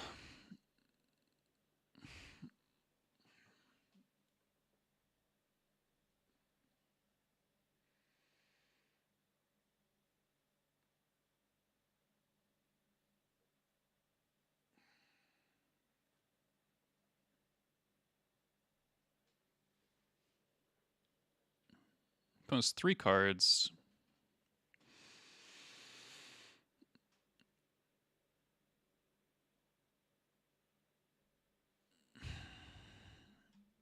This is always happening.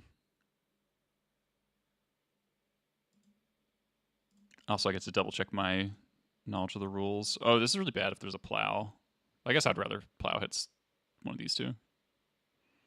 Okay. Yeah, okay, so that sticks around for some reason. So if I hit the Cradle, they have 4 mana. That does mean Green Sun for Nadu.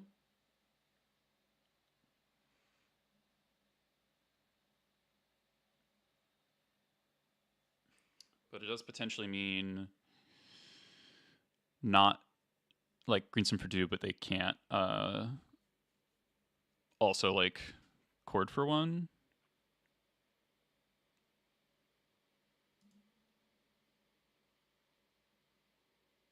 I actually do think I should Wasteland.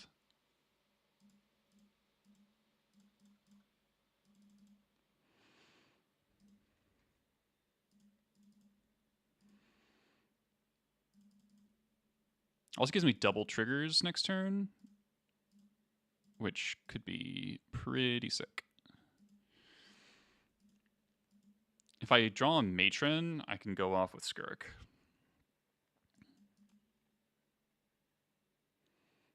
We're not far from killing them. We need 2 turns. Nomads? Nomads would be pretty bad. Nadu. Okay. Do you have nomads?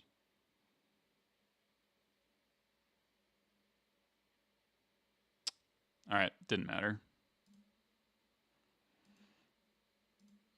Did not matter what I did. I don't think there's any way I can beat that.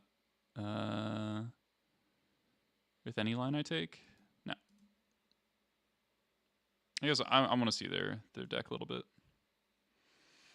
Alright, so there is Quarter Calling.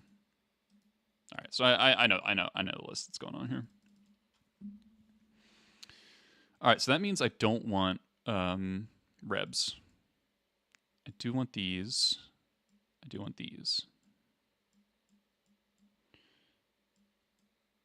Yeah, Nadu, fun card.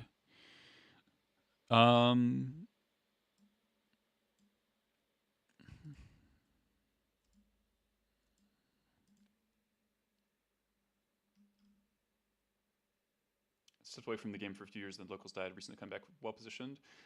I think we're decent. I don't like the Reanimator matchup still. I might cut the Vials on the play here. Well, alright, so opponent's not playing Jojo's Ruin. This is not Cephalid Breakfast. This is like the modern Nadu deck. It's like a more powerful version of the modern Nadu deck because they have Green Sun Zenith. It's possible the Blood Moons aren't good, or the Blood Moon isn't good. But if you my game plan is already kill the Mana Dorks.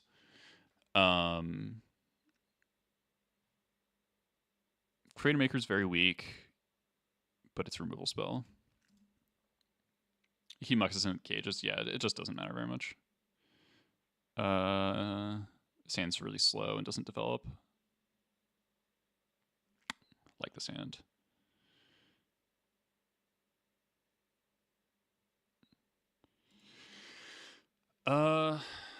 Is it Tomb or Second Wasteland? It's probably Second Wasteland.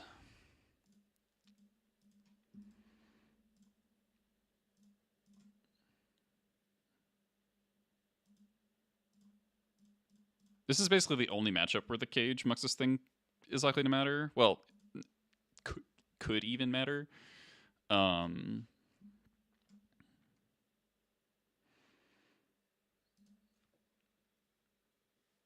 I saying? That's interesting. Oh, man. I think they have Plow, so I'm going to upkeep Wasteland them. This deck plays 4 Plows, so but they don't have many white sources.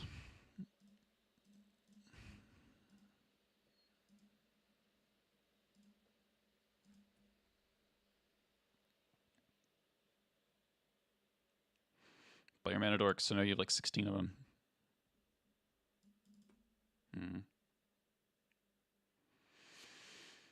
Good point for Skyland.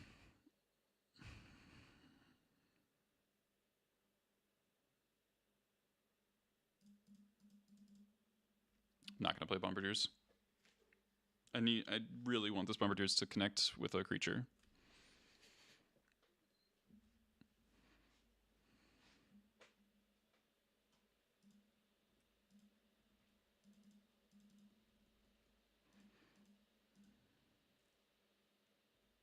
Alright. Oh, I should have fetched there.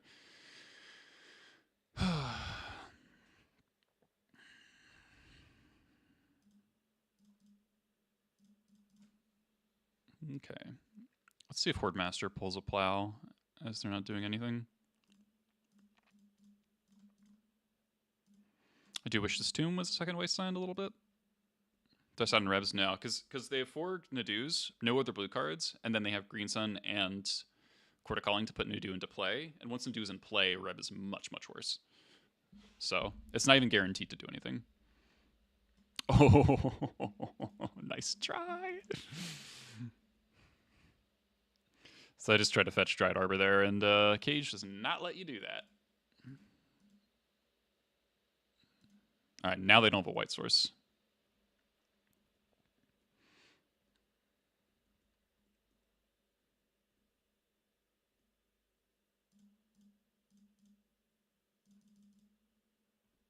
Alright, should be sort of impossible to lose from here.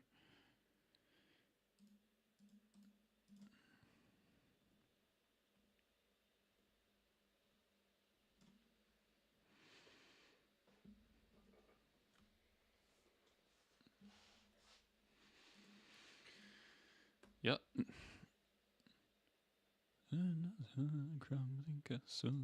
don't have a forest. They could play another 1-drop, but they kind of feels like they don't have a 1-drop.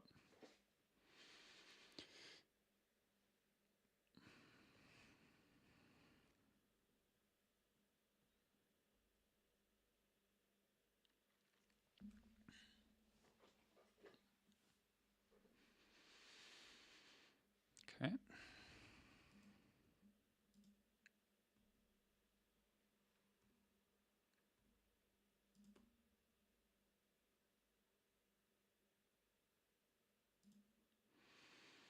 So I'm going to get my attack trigger first, make sure there's no dismember, and then we expert.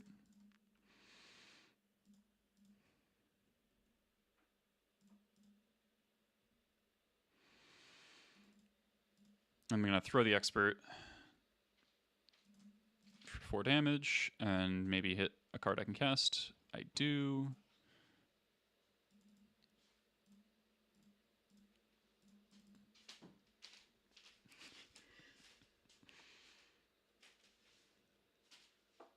All right, pretty clean win there. Grafter's Cage, good card.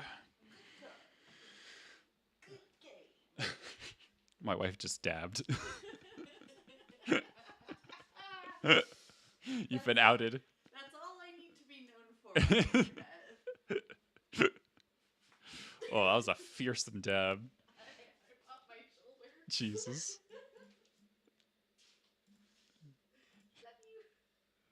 Love you.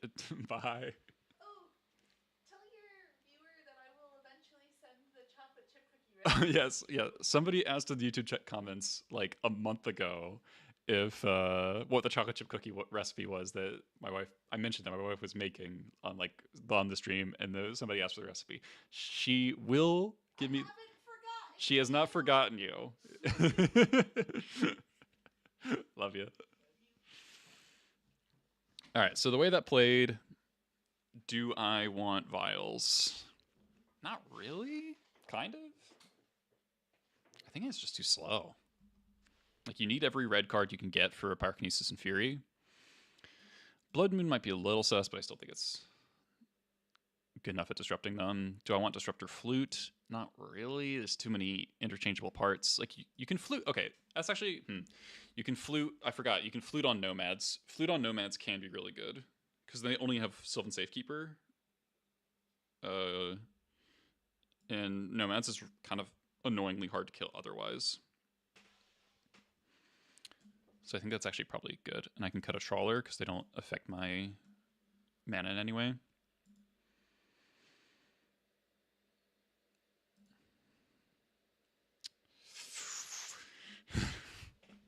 Alright. I think I'm keeping this on the back of throwing Cage for you. If we draw an Ancient Tomb, this hand is nuts. Alright, opponent mulligans.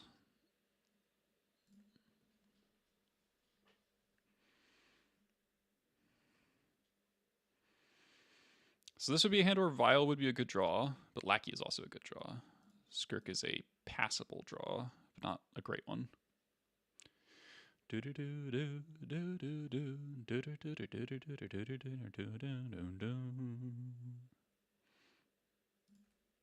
Okay.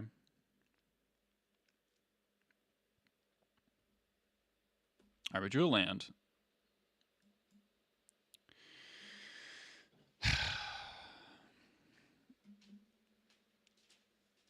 Do you play around natural? I don't think I'm allowed to play around natural Nadu. If they have it, then I just have to Fury it, and that sucks. But Furying here seems so bad.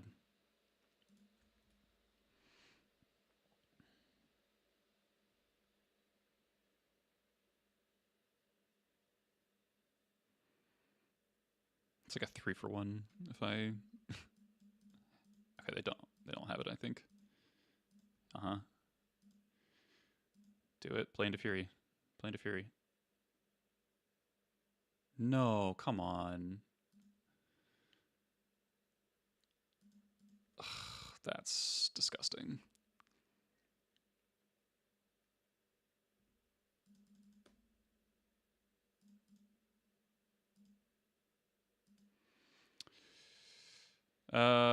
This Muxus is never gonna happen.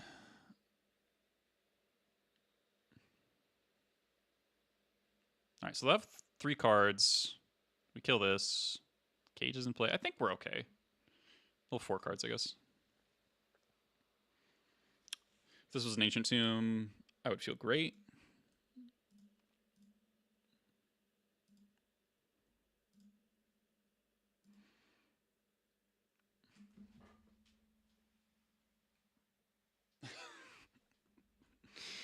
This card fucking sucks so much.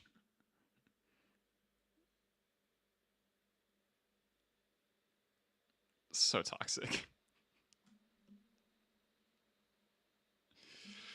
You have like 4 cards in your deck that do anything on... Ugh!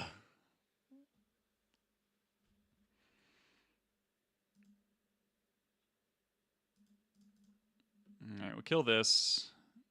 If we draw a land, we can still Bombardier's nothing to do.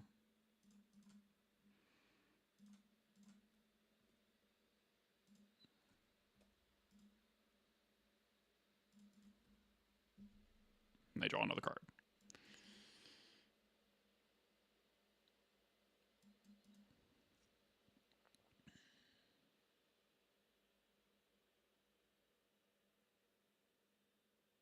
Okay.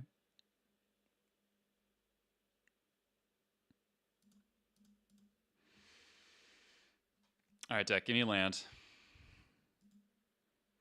Give me a land. I swear to God, if your last card is Nomads, I'm going to freak out. Land.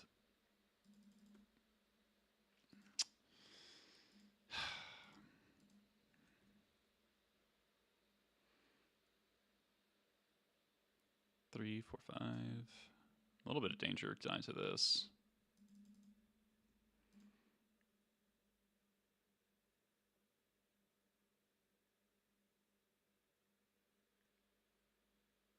Like, what? Are you kidding me? That's so stupid, man.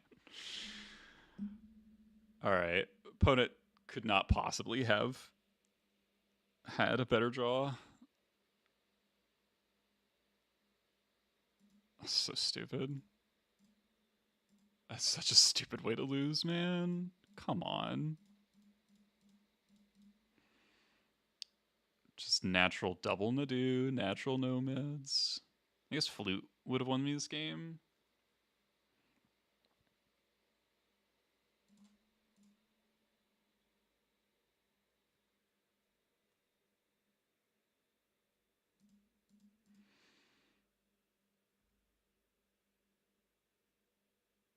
Oh my god, I'm an idiot. Okay, they could have saved that, I guess.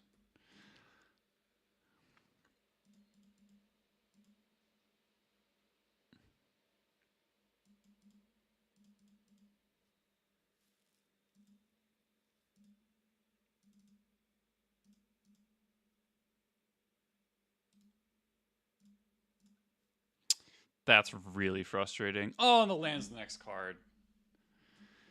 This I think there is a high chance Nadu gets banned in Legacy eventually. Like, I don't think it's there yet, but I think there's a very high chance it gets banned eventually. You can quote me on that. I don't think it's okay that the card exists. Nadu and Frog both go in December. That would not surprise me at all. It is honestly ridiculous that good thing they play tested it. Yeah. Oh my god. Just with the cage too, like cage into Fury and you die anyway. It just puts a ridiculous amount of pressure on the format. All right. All right. I'm just like I honestly can't believe I lost that game. Like Cage locks out so much of their consistency. We killed the first Nadu. They have to draw 2 natural Nadus for that game to happen and have nomads. Did I play paper? Not really.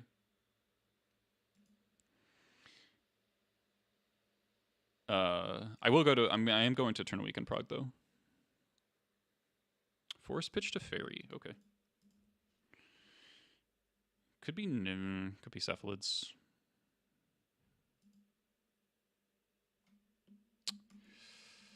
Getting real sick of nomads on core. Oh, that's such a good draw. Thank God. This is like the only opportunity you have to do this. Yeah, absolutely nothing about Nadu makes sense. Just not a shred.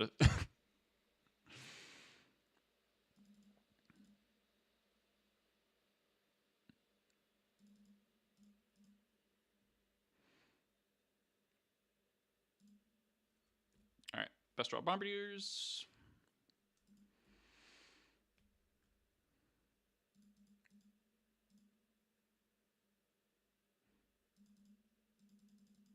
Ooh.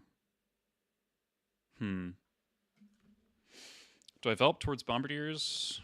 I think they didn't. They didn't use their mana, so I'm gonna wasteland them.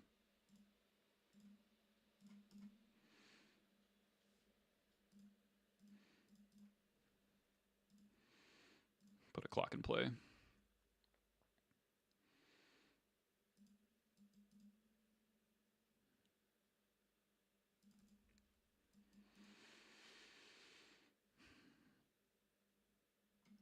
Okay.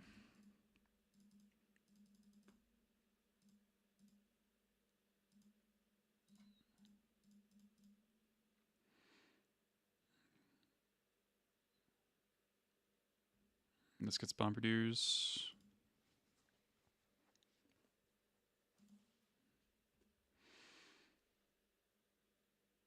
With a mutilation. These Mogs are not very good in this matchup. Oh, we draw Ancient Tomb, they become good draws. Opponent's on a pretty quick clock here. Are they dead next turn? They take 3, 4, 5, 6, 7, 8, 9, 10, 11, 12. Is my one short? This looks like Nadu. Yeah. Really glad I wastelanded. Oh, Uro. Okay, that's fine.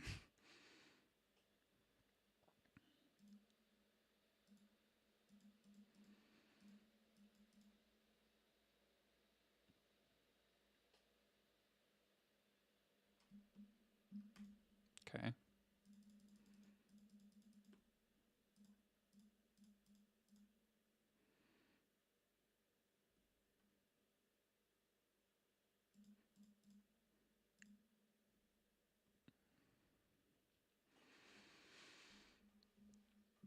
For 8. So I kill. If I kill the halfling, play Uro, they go to 11. Could be a little problematic if they can present. If they play a second creature, then I have to throw at the second creature. If I just throw Matron, they go to 3, they go to 6. Still not out of combat lethal.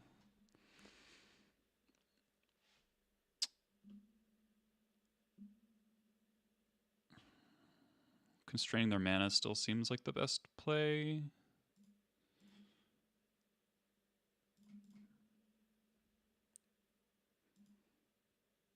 Alright, well that's really good. Alright, don't go 2 cards. 2-card combo.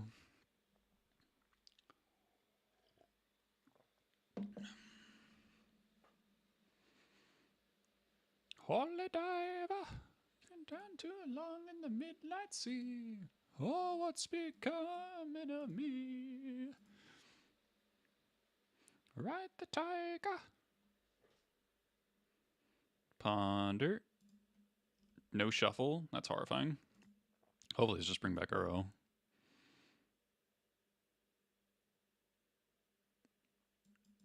Okay. I was really worried about, like, Nomad's Cephalid kill you. Shiny diamonds. Don't have a land.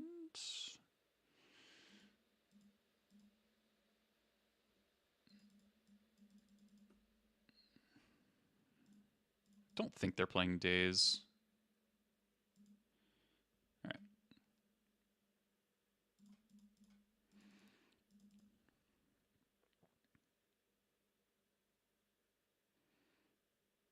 Thank God for Broadside Bombardiers. So much easier to kill through Uro.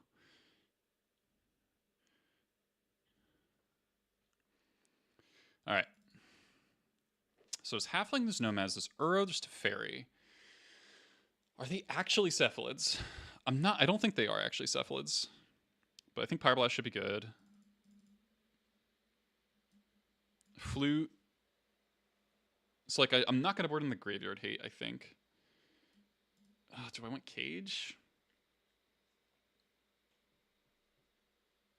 Breakfast never plays Halfling. That's kind of my thinking, yeah.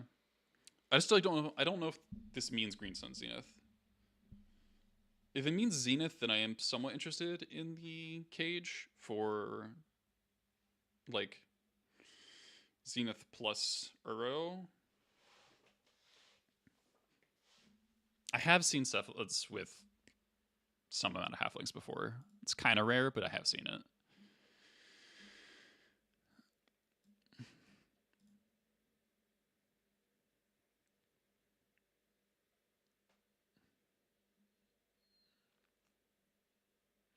I think I skipped the Cages. And I think I will also skip Blood Moons. I don't think Mog is going to be great. I'm going to go to 1 Mog.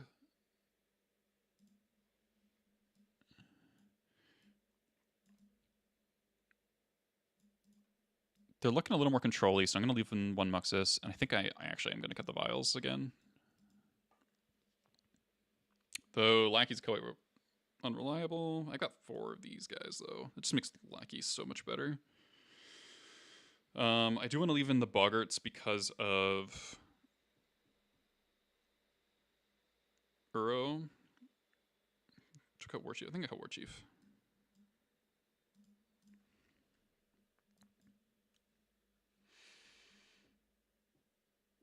Okay, I like this hand. I'm playing SOM Bird with no GSC. I'm seeing if I had a GSC. Yeah. Look, Mom, no legs. Thanks to the follow.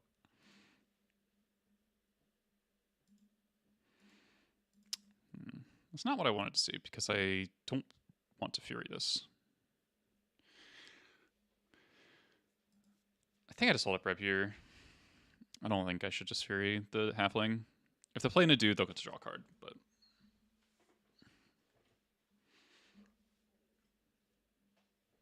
The thing with Halfling is like a lot of the time it's like it either casts a 3-drop or doesn't cast anything. Black.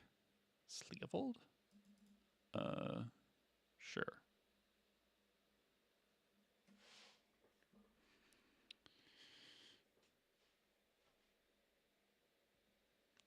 Oh, this song's so sick.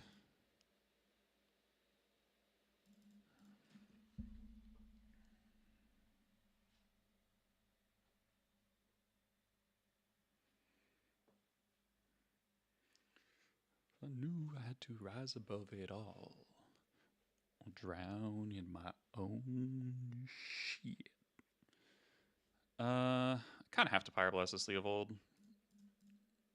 Feels bad, man. I end up Furying the dude. Yeah. Maybe I was supposed to just kill the Halfling.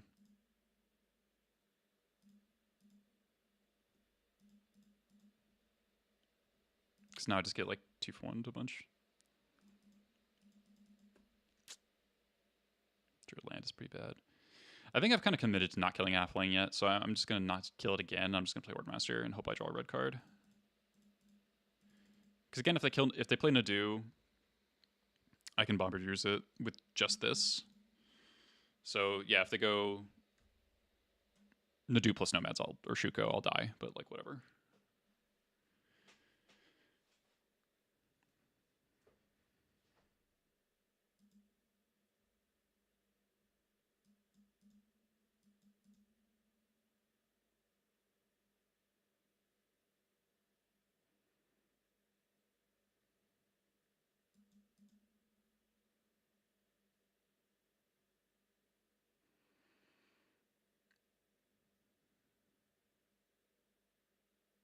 Zenith. Okay. It's looking like killing the the Halfling would have been really good, but I haven't played very much at all against this version, so could just be an experience. It is the best guitar solo ever. Thank you, Jared.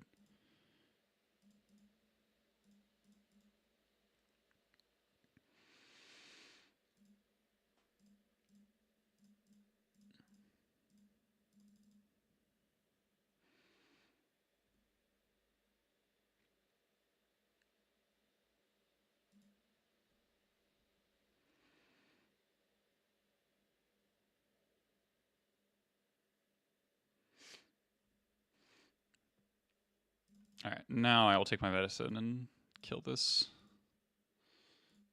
Kind of sucks to pitch the second Horde Master because they stack so well. If they Force of Will this, that's okay. All right, so we've got to stack this correctly. All right, so kill that. Leovold, that's going to be uncastable.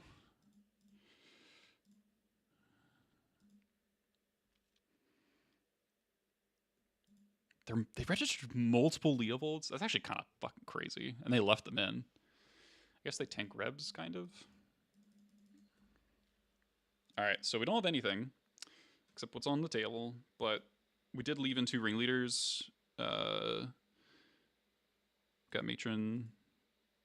Nothing to do.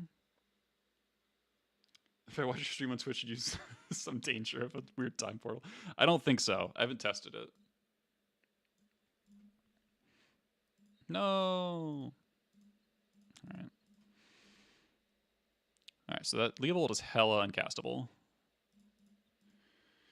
Alright, let's draw a Matron, let's draw a Ringleader. Sling-Gang would also be very good. Most of the Goblins are at least passable. Heyo. And I get to bluff Reb. Yeah, Funkadelic actually creates the time portal.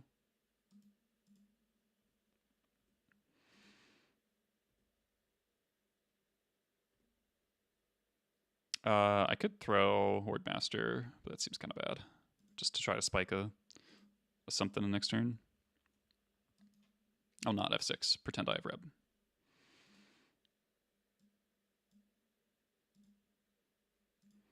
Ponder. All right. You've got 2 green sources.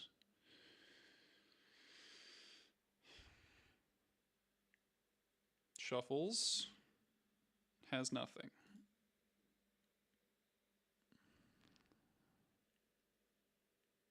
Green Sun for Hierarch or Halfling. Let's get Arbor. That's interesting.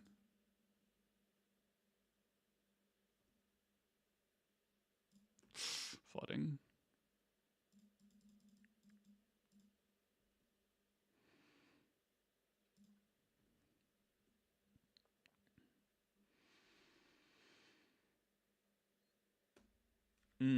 Here is the question.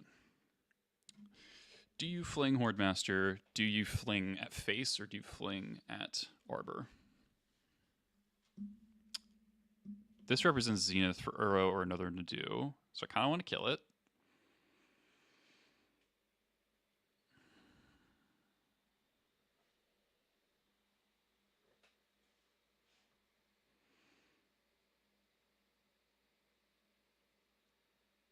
I think I fling at the Arbor.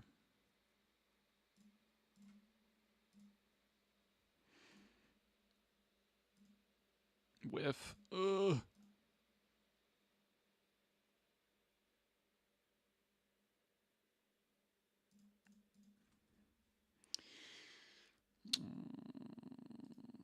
We can draw Muxus now. That'd be game winning. Ringleader. We did cut all the vials, which I'm happy about. Do not want to draw a vial. Even Reb would be okay. Pyrokinesis, we could hardcast. They have 6 cards in hand. So they're presumed. That's a terrifying brainstorm.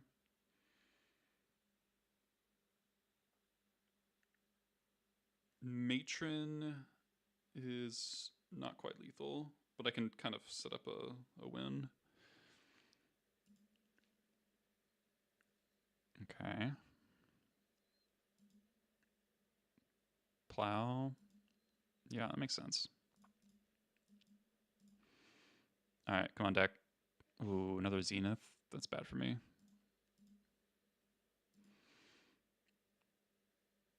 Safekeeper.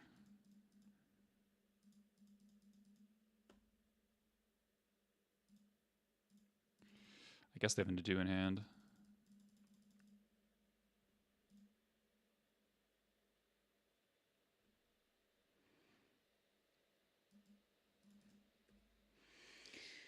Throwing the guy kind of back. Well, I wouldn't have drawn the Bumpers this turn, so.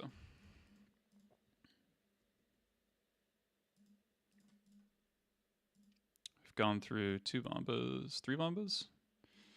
So here's Nadu. Almost certainly. Zenith for Nadu. So they just had, oh, Prismatic Ending. Oh, thank God.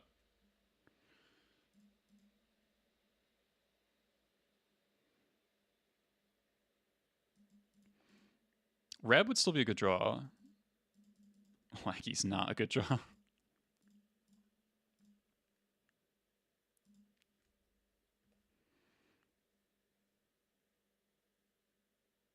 They have a Leovold stuck in hand.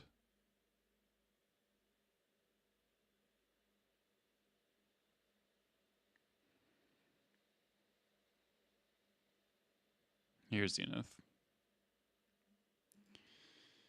Yeah.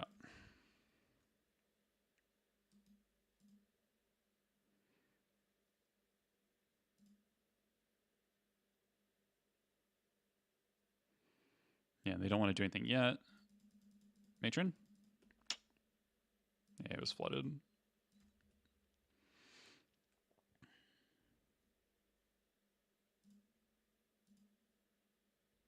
Pretty hard for them to brick from here. Blood Moon the sideboard. Yeah, we could potentially board in the Blood Moon. Okay, they got Bristly Bill. All right, they have to brick really hard on four flips here. So they boarded in a lot of removals, so I think I want the 3rd Ringleader. Probably cut. I mean, Mog would have been nice this game, actually. Yeah, they boarded in like Just non-stop removal. It's kind of interesting they're not going for anything. I wonder if they have another plow.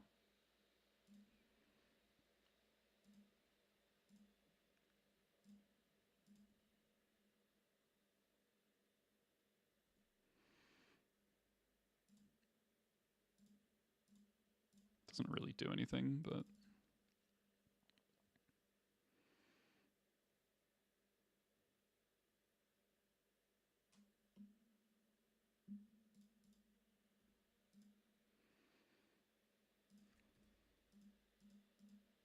so their hand is Lee of Old Unknown. I kind of have to just draw Muxus and hope they keep bricking. I don't even know. Like they have to. I guess they want to draw lands. Land is by far the best draw because then like fetch land because then I get 2 triggers. Can probably just go off from there, but then they could also cast Lee of Old. So do they have another prismatic ending? No. Are they getting halfling?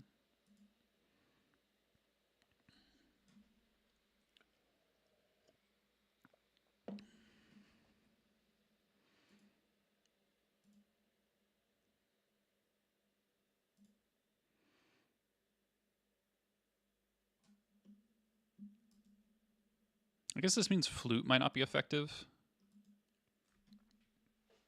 So maybe I'll board that out.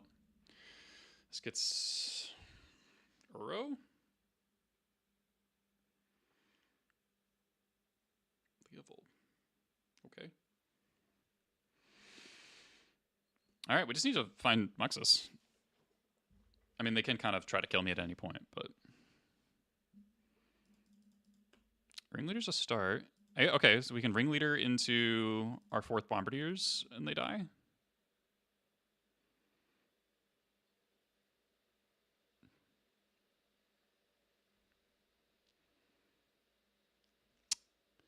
Or we could, whiff. I mean, we only got 1 Bombardiers left, so.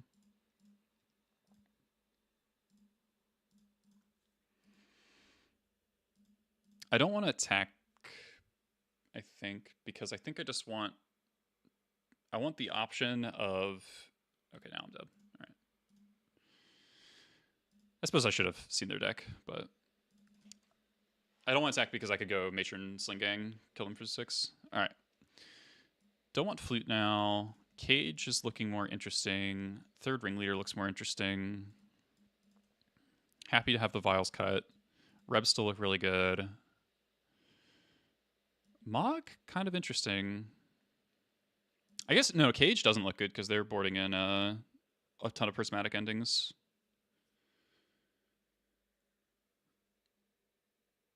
Yeah, let's do this.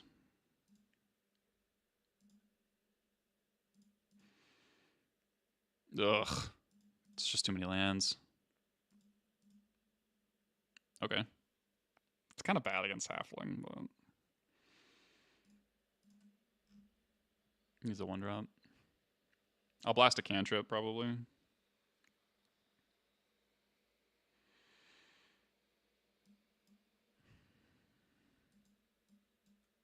Kept 7. I actually don't like my odds at all with this hand, but I have to keep it, and I have to put it the Wasteland.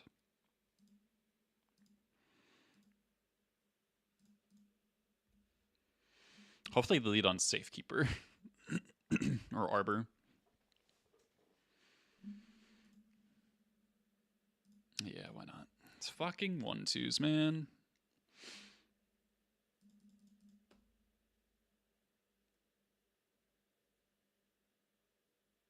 Alright, I'm gonna learn my lesson. Kill the stupid dork.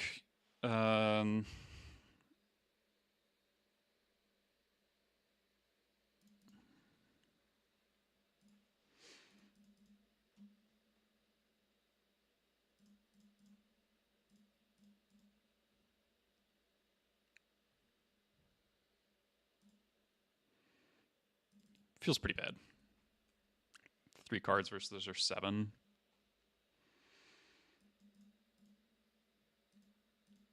Yeah, I played a lot of fucking Nadu decks, which I despise, so we're not having the best time. Hopefully they play Nomads here.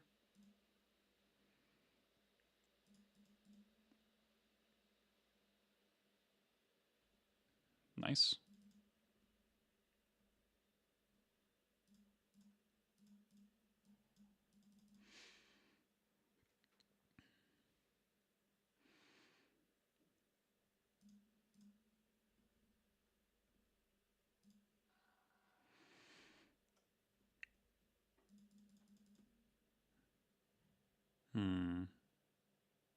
I need to keep the pressure up. I can't, like, they'll probably play Nadu, and then I have to give them the card when I Pyroblast it, but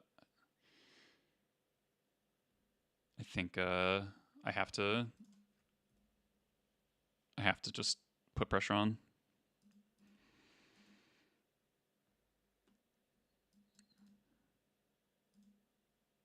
And they might not have it. Wish I had that wasteland back. Wasteland might win the game.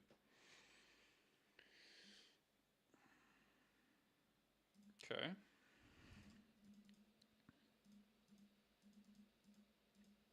Okay. Kind of weird sequencing. Like, really bad sequencing, honestly.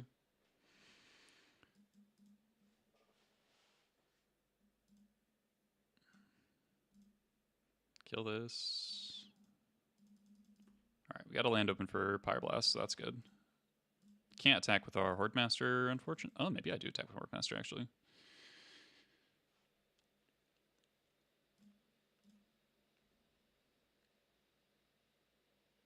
Like, do I trade Horde Master for a Stone Rain?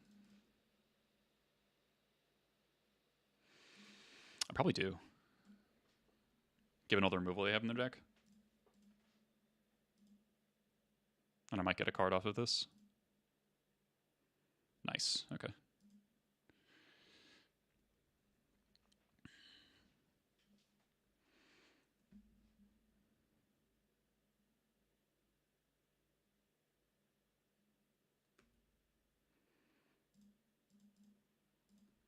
I'm gonna play Nadu here. Get to Pyroblast it. Let me draw Bombardiers. Get the fuck out of my format, Nadu. Modern ass magic card. Alright, Mario.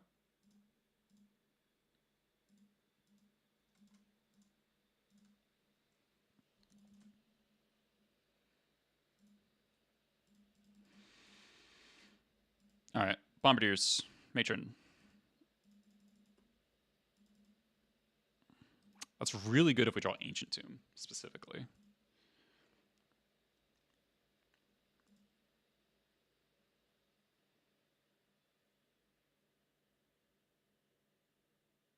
Zenith for another Nadu.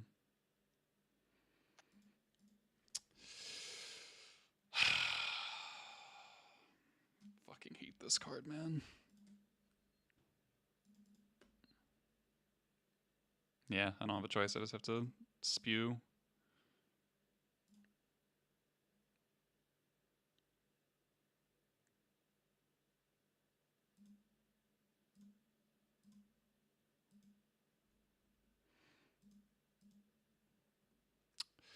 It's a pretty good card. Love to get 3 for 1. Yeah, so we just lost all of our value because of we drew 2 Furies but no card advantage engine to follow it.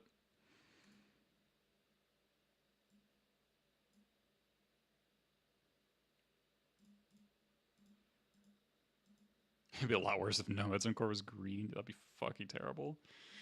Alright, they're cantripping, so maybe we get a little bit of time. They are very close to dead to Bombardiers still. These experts have pushed some damage. No shuffle. Don't love that. Reb is still good. Skirk is not very good, but you know.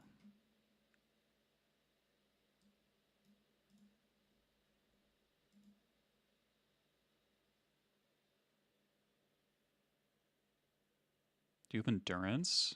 Should not I guess it's part of your combo. Frustrating.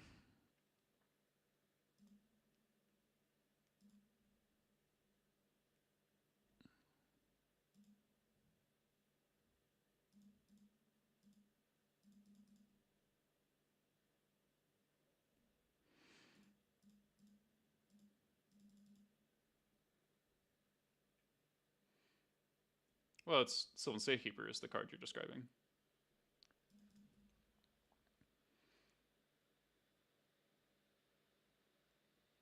Yeah, if the dude put the was draw card, it'd be so much worse. We are now one land or mana source off of Muxus, which sucks.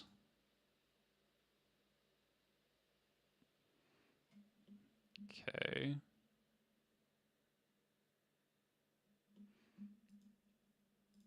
Alright, I guess we're not attacking anymore.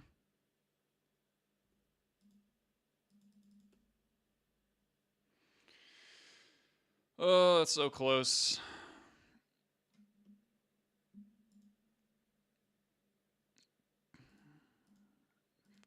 It's so frustrating, actually.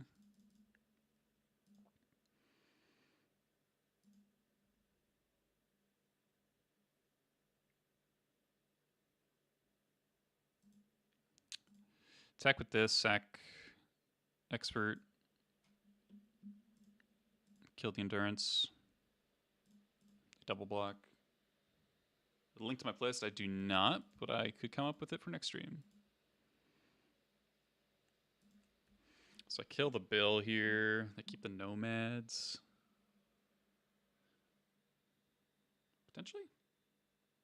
Yeah.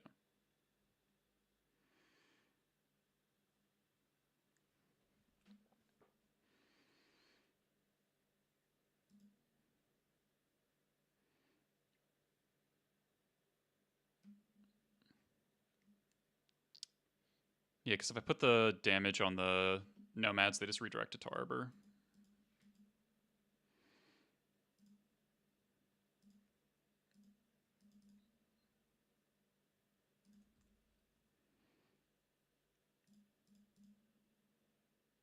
They probably just have the third Nadu.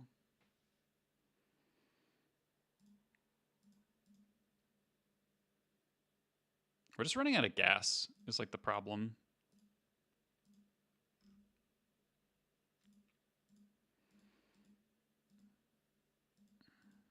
All right. Ringleader? Matron? Boggart. Yeah, I guess that's okay.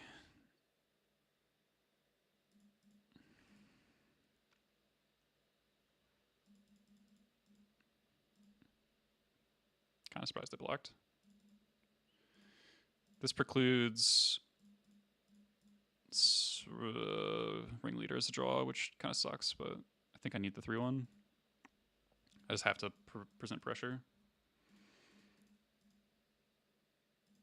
Swords, probably. Yeah.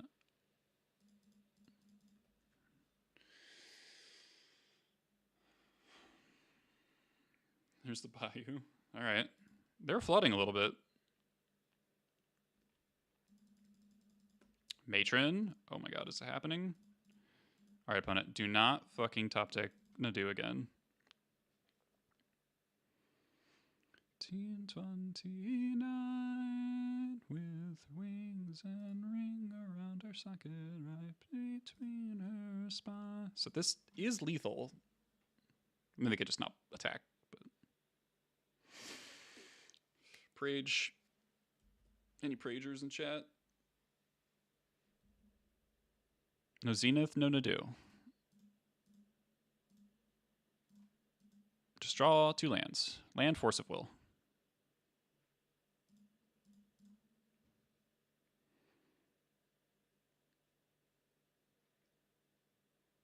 Come on, no way. Oh, okay. All right.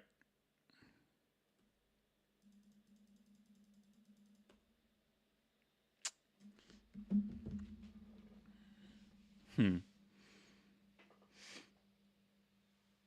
kind of want to play around another prismatic ending. That might be what their last card is. Does it cost me the race? Because if I attack for 4, sack for 3, it's so if I draw anything that costs more than 1 mana, it could cost me the race.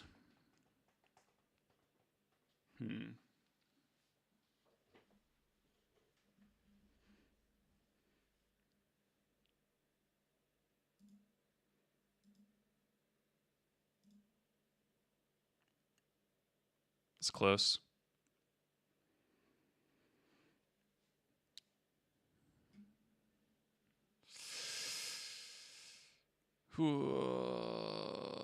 Prismatic Ending is reasonably likely in their hand, but I think this also keeps open, like if I draw Expert, I could draw Lackey plus Expert. Clear the Nomads. I think I just have to push as much damage as possible every turn. To have another Plow. Why are they Prismatic Ending the Matron then? Okay.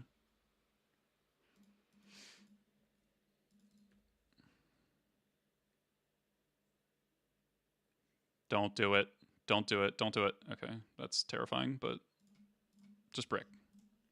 Just brick. Just brick. Just brick. Just brick. Just brick. Just brick. Just brick. Just brick. Nope, they didn't brick. It's kind of a brick. And the brainstorm locked?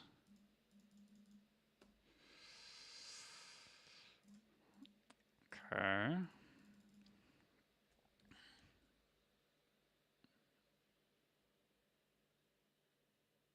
I like don't want to give them the card. All right. They are brainstorm locked. They could get Arbor. Arc, Hedge Maze, okay. Kept it on top. It's horrifying.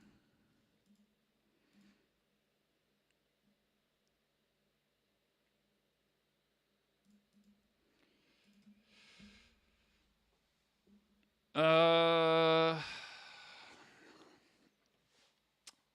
I can't kill the Nomads because of Leovold, right?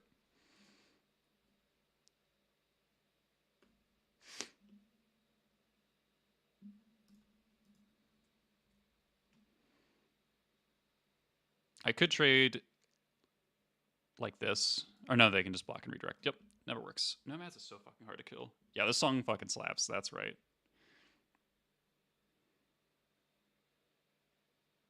Kind of ponder. Okay.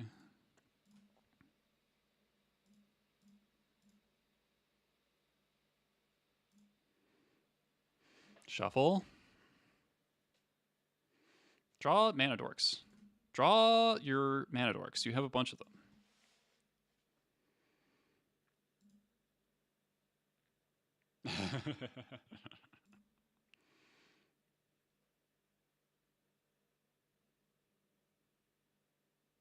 Shuffle.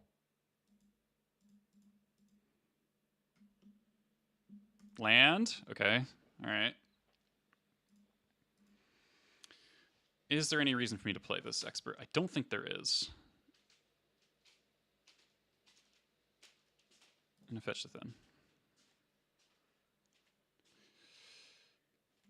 You all good? Can I run the sink for a moment? Yeah, yeah. I want hummus. Yeah, I just don't think there's a reason to play this Expert. I don't think it gives up lethal on anything. Sling Gang, no, to be one short.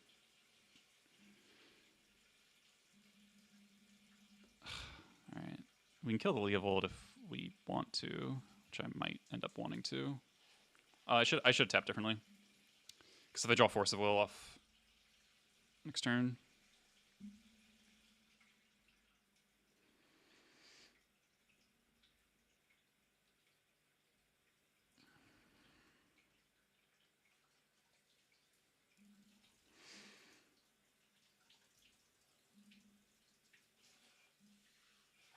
Alright. I think... Oh, it's so bad for me if they find Plow. How many plows have they used? 2?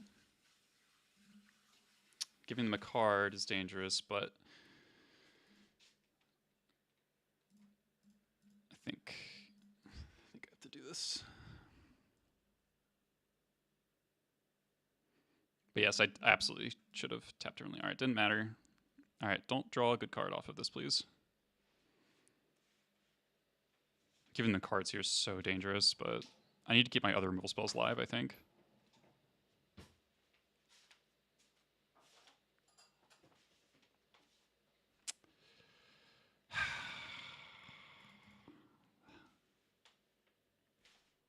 God, that sucks.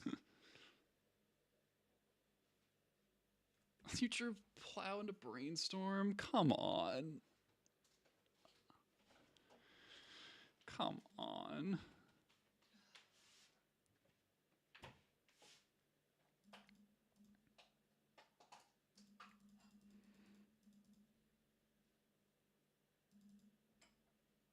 I'm 1 damage short.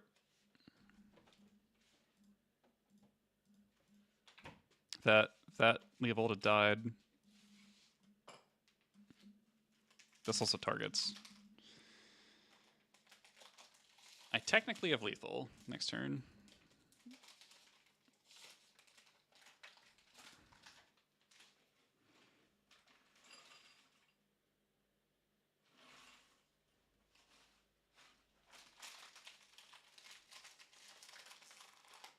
Could I have attacked? No.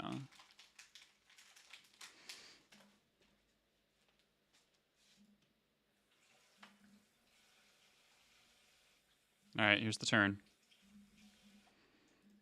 Draw Delighted Halfling. Thank you. Are you just commanding the universe now? It happened. Called shot my opponent's deck.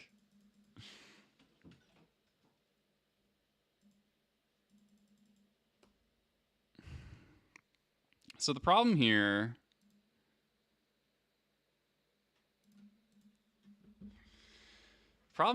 is I lose to Plow and I give them 5 cards.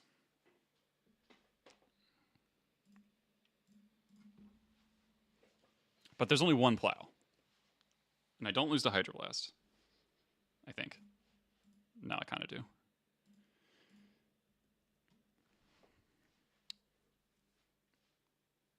I think I do not play around the 4th Source of Plowshares in their top 5.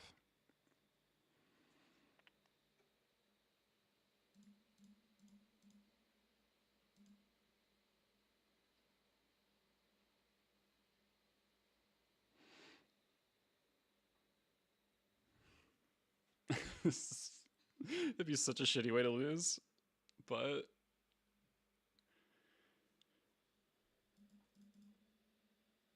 it's so dangerous to keep waiting.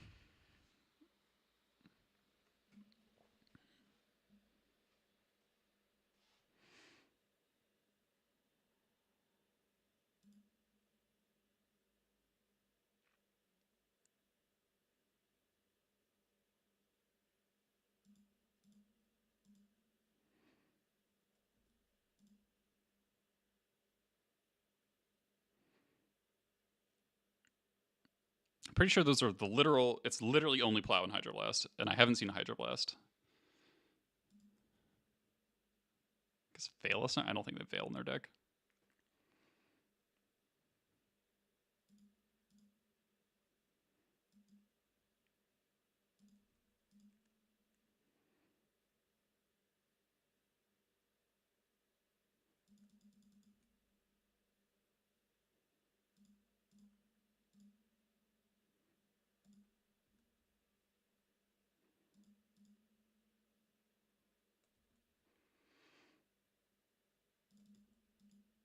Go to 2. All right, so they just need to not find Plow here. They can plow their own guy, so do have to fade it. All right, Moment Truth. Clench.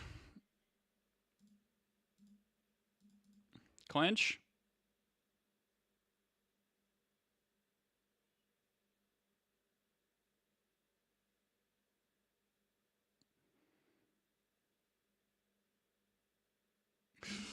Let's go! Let's go! Woo!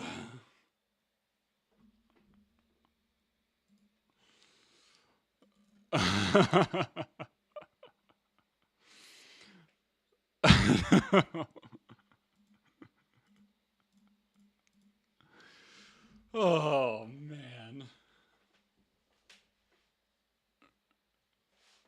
All right. I gotta run to the bathroom. I've been chugging water, so I will be right back. Holy shit. Whew. Oh, man.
All right.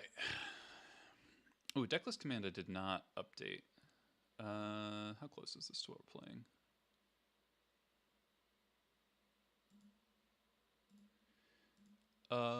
Okay, yeah, it's this exact list except with -1 Bauble, -1 Mindbreak Trap for 2 Macabres, and then a War Chief instead of Pashlik. That's the only difference.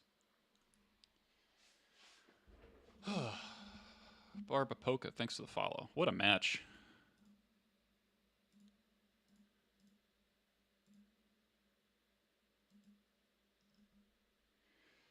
That was stressful.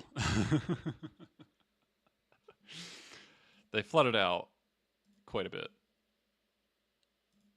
Let's go. Some Hendrix.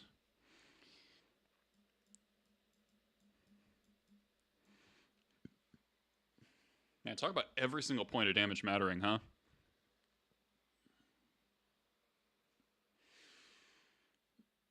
Those two experts. Just get in there. Miharu. Miharu is a known show and tell sicko. If you listen to the new MGMT album, I've never listened to MGMT actually. So specifically because I know my opponent plays show and tell a lot, I kind of want to keep his hand, but it seems kind of dubious.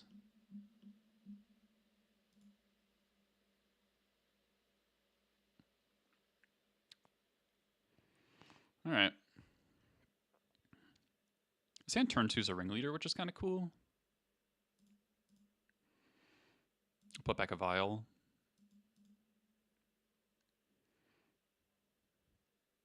I could like put back War Chief and then double vial on turn 1.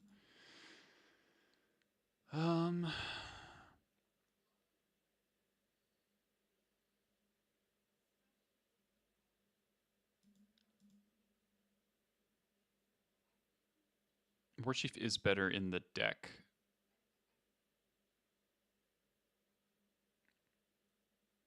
If the ringleader hits bad, that play gets punished.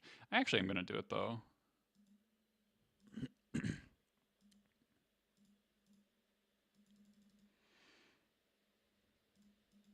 Interesting is always kind of weird. It gives you priority back if you have floating mana when you play something with it. So we've guaranteed the turn 2 ringleader, which could be pretty important because we have to find something for show and tell.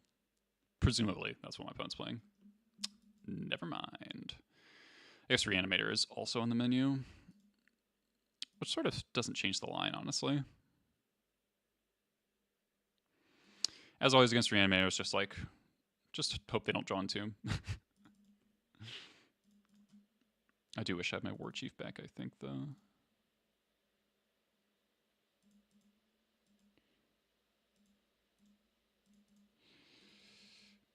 Because Double Vial doesn't do that much, but I don't know, it could. Let's see what this ringleader does.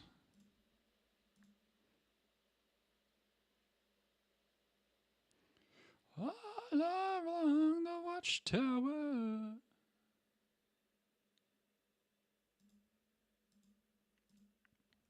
Big money, big money, big money. That's big money. Let's fucking go. All right.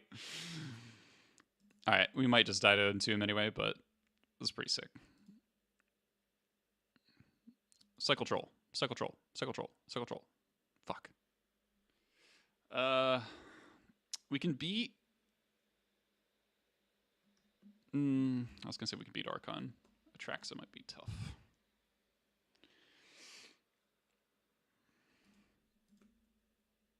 Go to 11. 11's not a lot.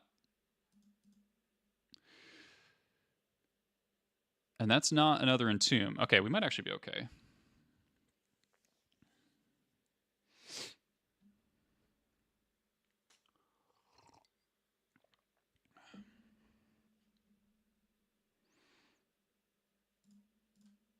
Take Force, Thoughtseize, Delta, Animate Dead.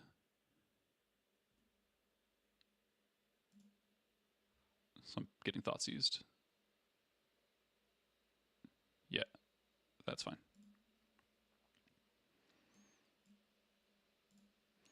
Say Force. So then I drew 4 cards.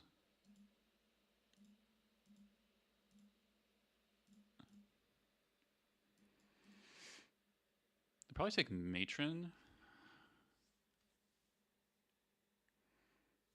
What's my best draw? Bombardiers?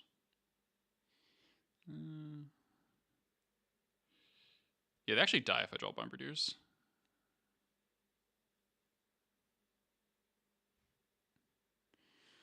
Probably discard a giant guy to hand size, which sucks. Yeah.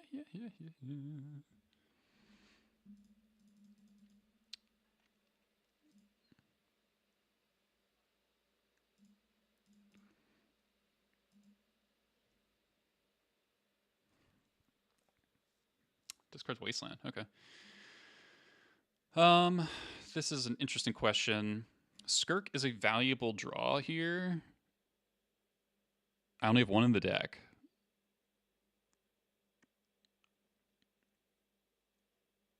Do I stagger the vials or not? Also means I get to put in the vial at the lackey end of turn. So I guess I do stagger them. It's a little awkward. But second lackey could actually matter.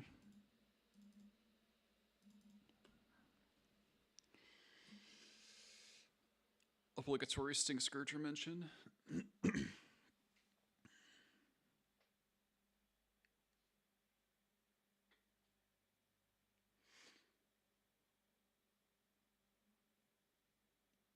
This is a punish, actually. For not staggering. Or for staggering. Because I can't Matron for Bombardiers and play it in the same turn. If they... Because discarding Wasteland kind of means they have a second Wasteland. Should have thought about that.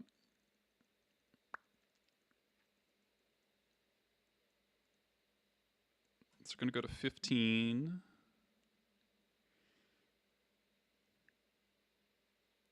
I would like to ringleader this turn, is basically the deal. I mean, we could ringleader into bombardiers.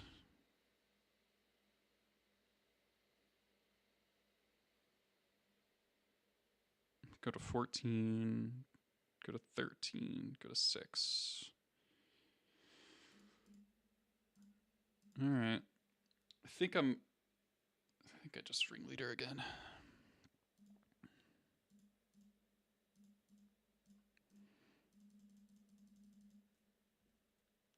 Hordemaster would not be bad, but mostly just want bombardiers. That's disastrous. I probably lose because of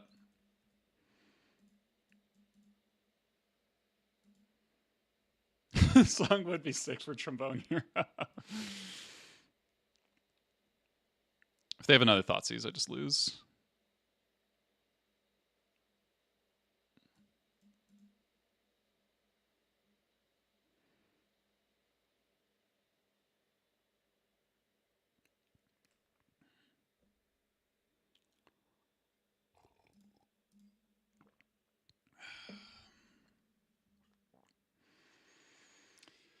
Ay, ay, ay. That's man. Draw 4 into draw 0 is like peak. That's peak goblins right there.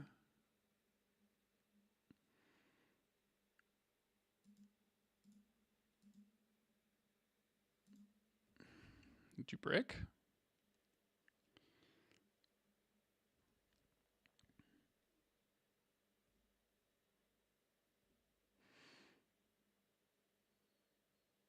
Yeah, there's the wasteland. Yeah. All right, so we basically have to go for a Muxus now.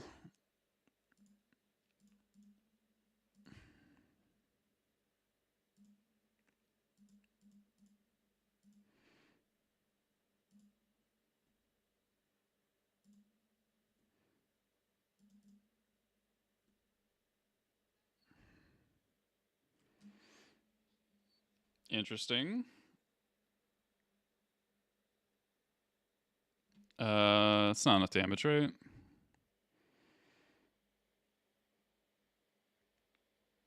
Attack. Well, hold on. Hold on. If I go Bombardier's attack, if they block Lackey, then I could kill the Atraxa then. I don't know how useful it is. Might be useful. They do have an Animate Dead in hand. And I would get a Lackey trigger.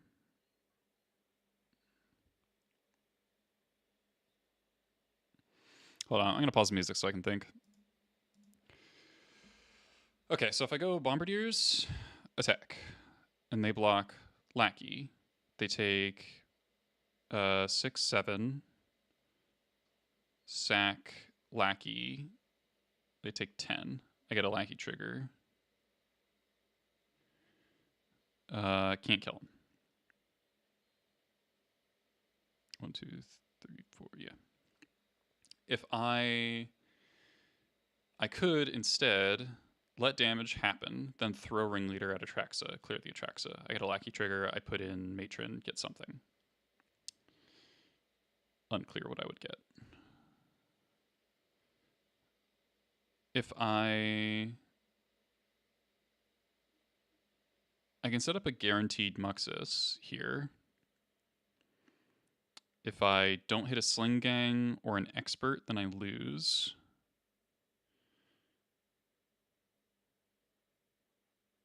I'm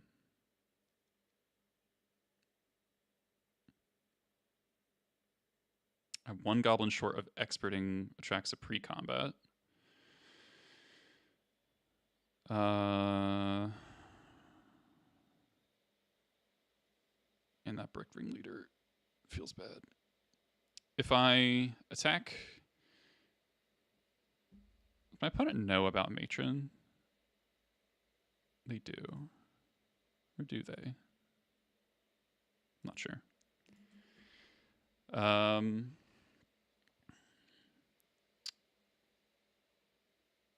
Does clearing? So how much? Okay, so I'm gonna double check that I can't kill him.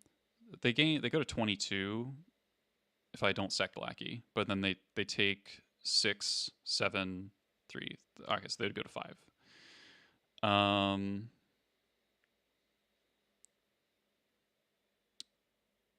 and then if I kill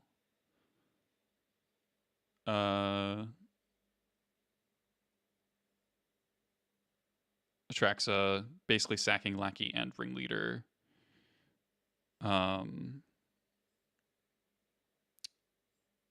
They take 5, gain 7. I get to matron for something. Probably Hordemaster to play around a Thoughtseize. The animate dead. The Atraxa again. And then they're at 17. And I don't think I have enough damage. They have a Forcible in hand. I can't. My lands don't do anything. It's not an option.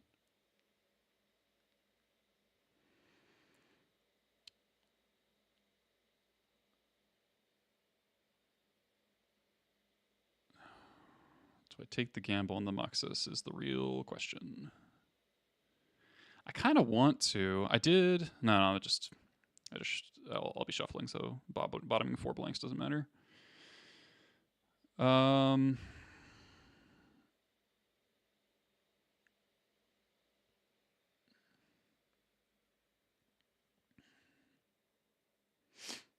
Okay, I think I am going to go for the Muxus, even though I could potentially win this game not doing that, but I'd have to top deck something good. I'd rather have 6 looks at something good. Wait. Inactivity, all right.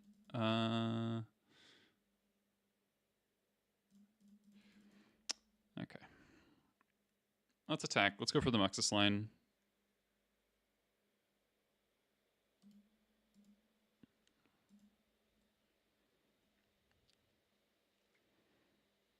I do get to, if Muxus hits any matrons, it works as well.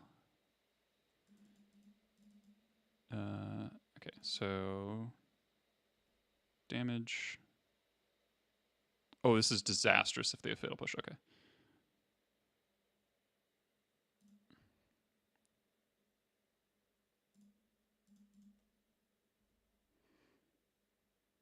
I was probably never beating fatal push anyway. All right, big money, no whammies. So expert, matron, sling gang. That's what I want.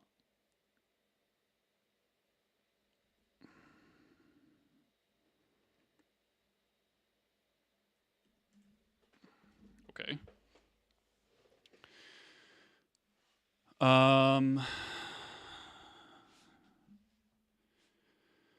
Okay.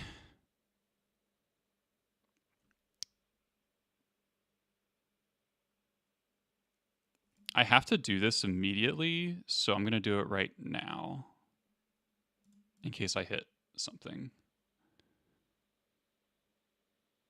Okay. Oh, my opponent. Oh, no. Okay. Random bullshit.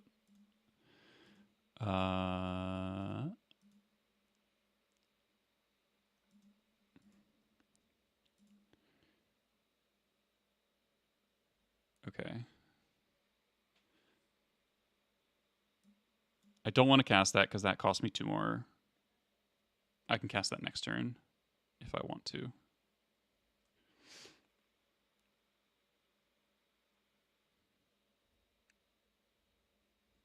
Like if I draw a cavern.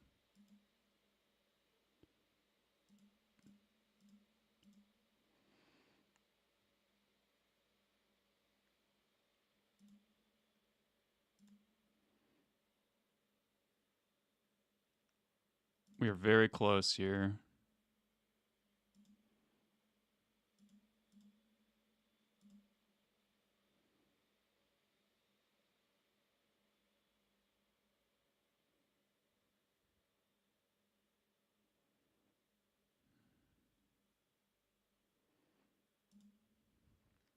This Bombardier's does do it. So much damage. Let me put the music back on.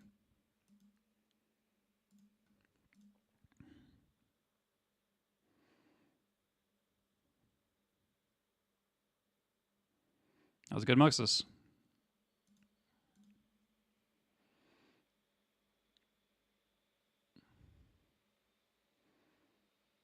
Okay. Okay. Frog? Don't care about Frog.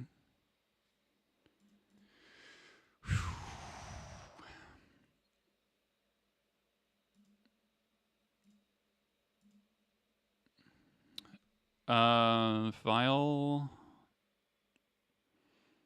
What matters? I only have 2 3-drops left in my deck. I think I leave Vial at 2, actually. Well, hold on. Is this just straightforward lethal? Is this... Because they, like, block here. I don't attack with these 2. Block here.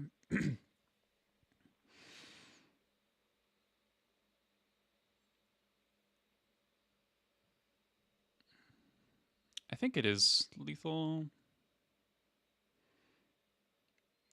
So let's go 3 and 2. If I hit another Lord or a Mogwai Marshal, it's like a lot easier, or an Expert. Nice.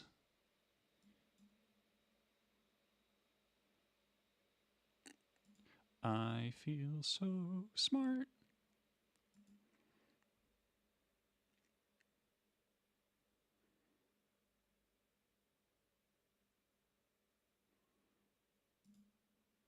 All right, just don't tap Ancient Tomb.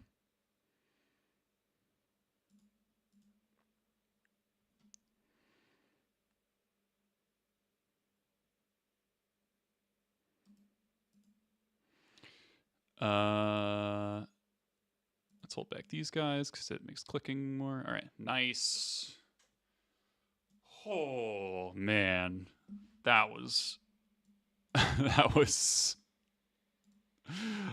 fucking close. Yeah, stealing game 1 is absolutely huge, especially against fast attacks like that.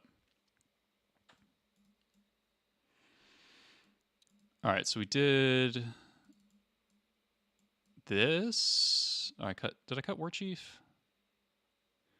I think I did.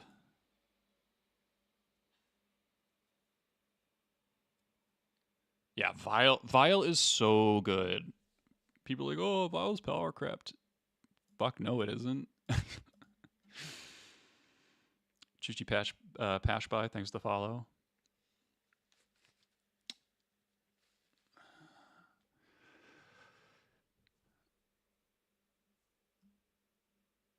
Ooh, this is one of my favorite Talking Head songs. Yeah, I think I'm doing this. Ringleader hits are down to 26, which kind of sucks, but Blowback is not in shambles without grief. It's still very good. Won the challenge last week and top 8 as well. A load of questions. So this is a hand you could keep against fair blue-black. Don't know if you can keep it when they have Entomb in their deck. I mean, the deck it's less obnoxious without grief, but it is still very good.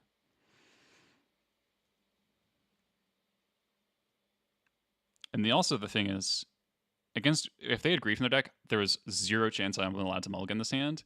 I think I have the option. And I think am I going to? It's lands and spells and a curve. Good lands. The problem is I have no interaction.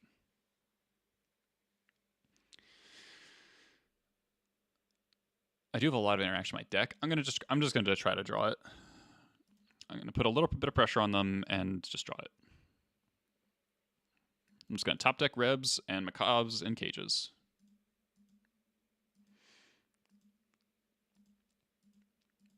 I mean, calling Psychic Frog. Psychotog is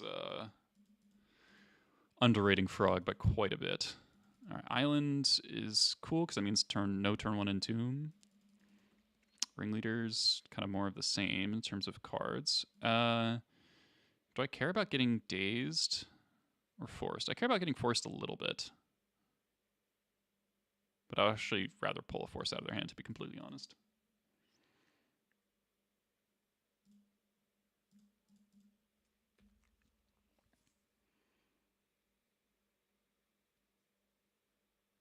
Cycle Troll, probably, yeah. Alright, so Wasteland's not useful, which is a bummer. Opponent has good taste in swamps. Alright, let's draw Reb. Reb now, Reb now, Reb now, Reb now. You know what? I'll take it.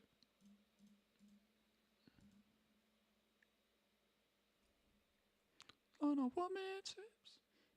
Yeah, this is Gigatog, except less silly. You know, I've never registered that unglued basics are on a Moto. That's just never clicked. So this is where I'm really happy I let on Mountain, because it means that they can't like Frog Wasteland me and push my Lackey and then I die.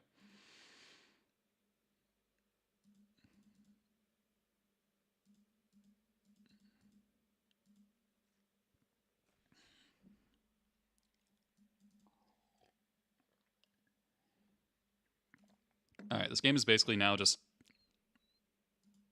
kill Frog, probably win the game. Then I might have a second one.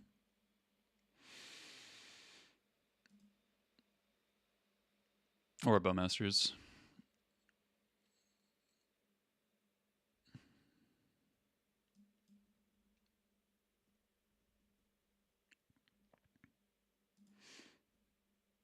All right, screams Bowmasters, but I'm gonna fetch to thin here.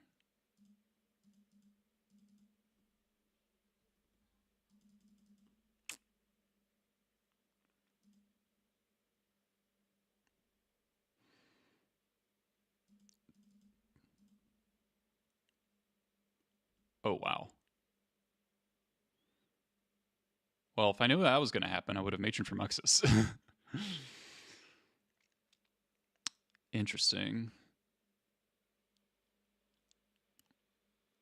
Interesting.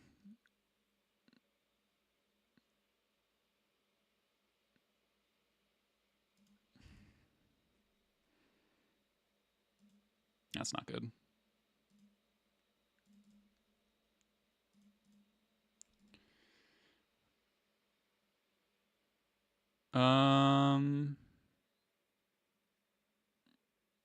I still don't want to expose the cavern. I kind of wish I had fetched differently. Oh, I have a cage. I can't Muxus. Never mind.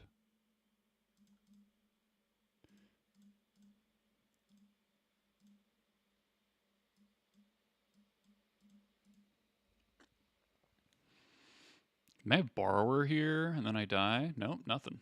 Okay.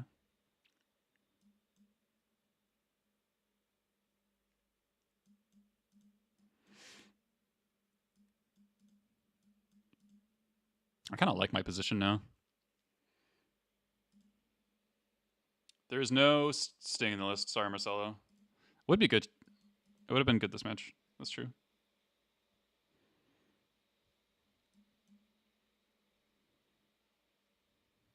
Triple Matron's pretty funny. So opponent might have to hold back Frog. Yeah, alright. Super glad how I sequence my lands here.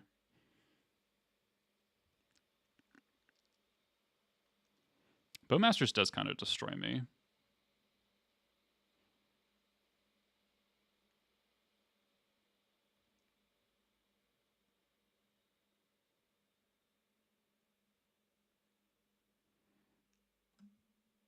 Do they attack? They didn't have push last turn, but they did just brainstorm.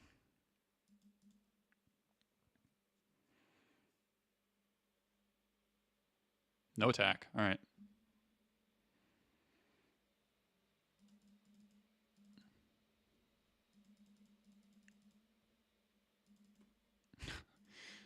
Very late vial.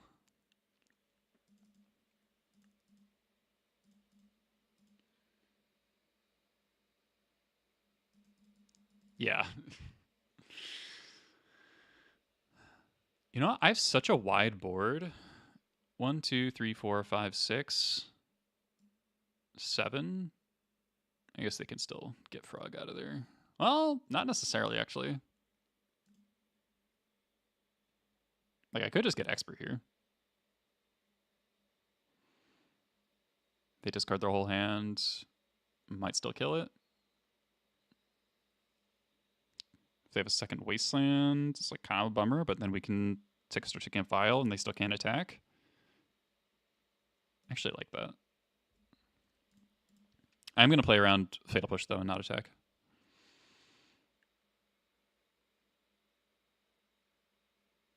Okay. So Brazen Borrower puts me in pretty significant danger.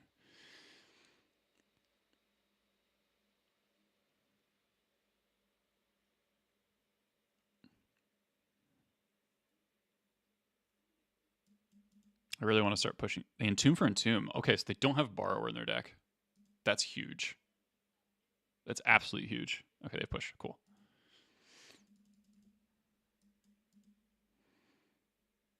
Okay, second Wasteland's annoying, but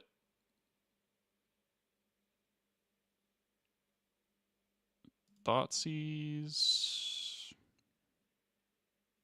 You still can't attack, right?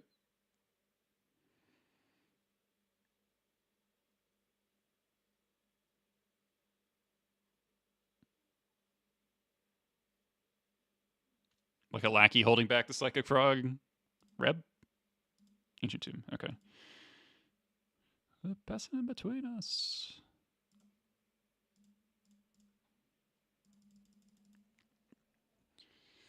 So now we get to get Bombardiers. Nice. Let's go. Fuck this deck.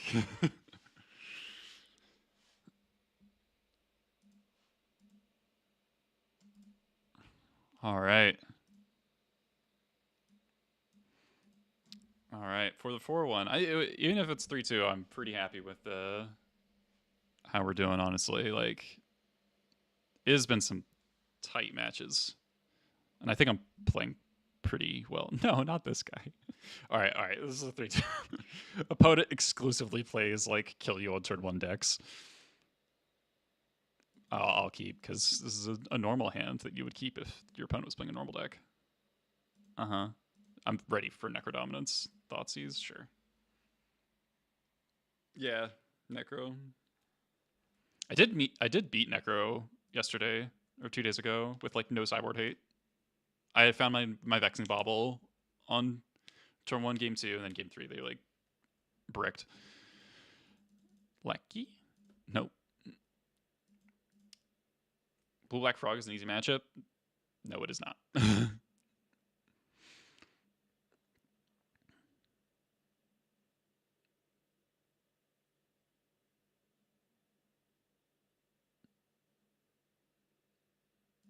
So we're gaslighting ourselves today. Okay, this is unusual. I wonder if I should have fetched around opposition agent. I'll probably upkeep fetch. Yeah.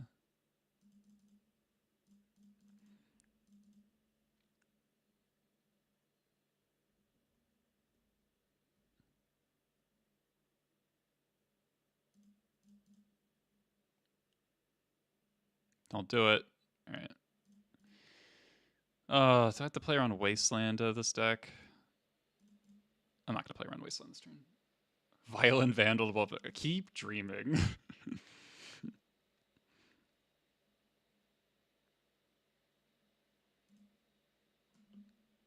Mm-hmm. Yeah, that's what I thought. This could be like a fair Necro deck, actually. It's like Stompy.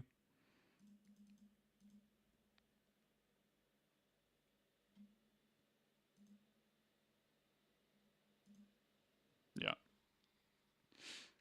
I think that's what it is. Vial would have been so good, actually. Okay. I want to put pressure on my opponent's life total, but these decks play Soul Spike, so I kind of don't want to play anything and just make them discard. Is that stupid?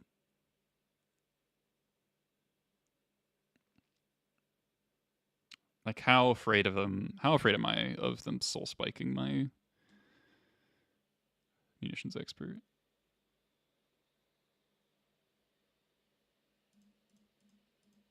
It seems kind of silly. Is soul spike non-black creature? I hope it's not black creature. Yeah. Oh, it's any target? You can go face? Oh, okay.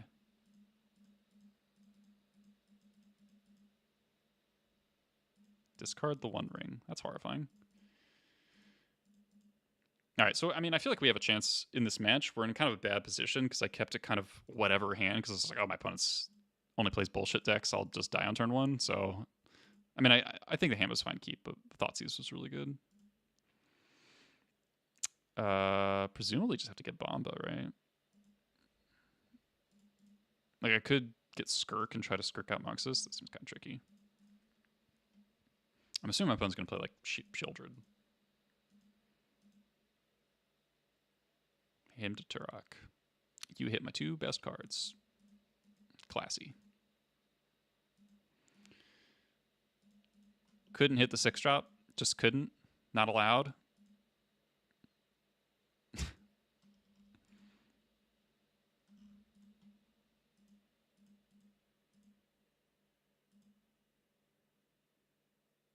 Push my guy.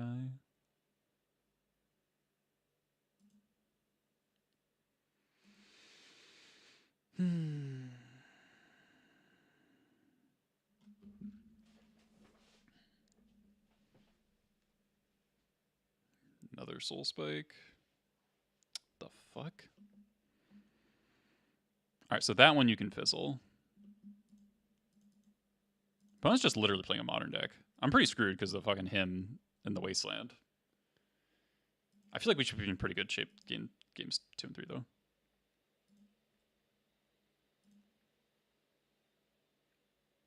Sure. Alright. Can you not?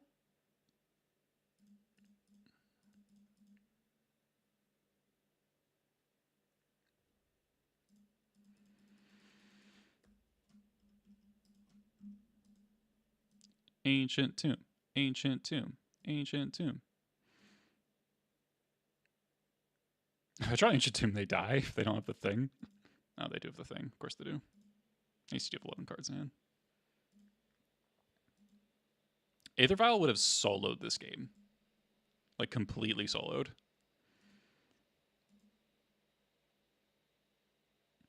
I wouldn't be here casting Flash 1/1s.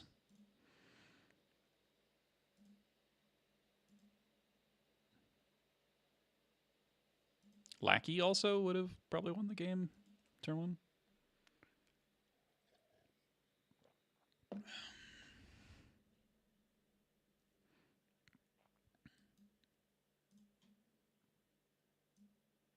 So here's a question. Can this deck beat Flute on Necro?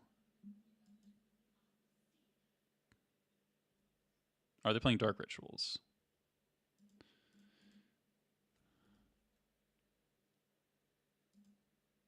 Like, can they get to 6 mana? All right, here's Shieldred. Yeah.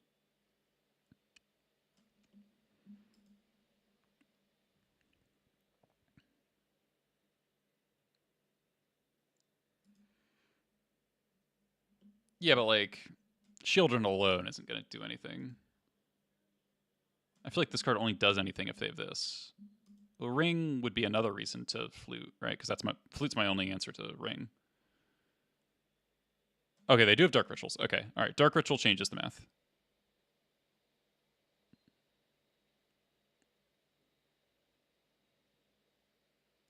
I wanted to see if they had ritual, because if they didn't have ritual, then I would. They have fucking sinkhole in their deck? That's ridiculous. All right, cool.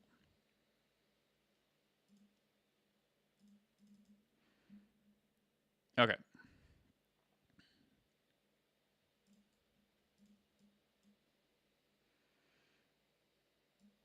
Yeah, Vaccine Ball. We didn't see any Chrome. Surely they're playing Chrome Mox, right?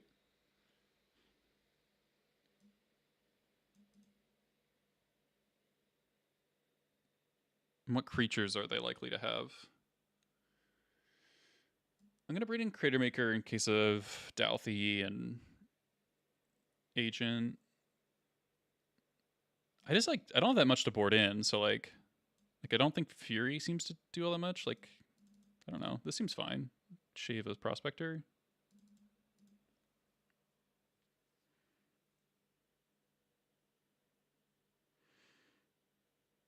Like if they board more into creatures, then the Pyrokinesis and Fury became a little more interesting, but they're not really what I want if they're like hemming me. Yeah, I think I'll just do this. Just like keep a hand that does stuff. Yeah, I like this hand.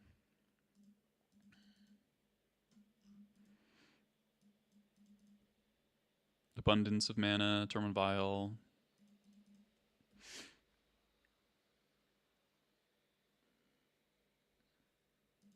Song is going to carry us there. Hell yeah.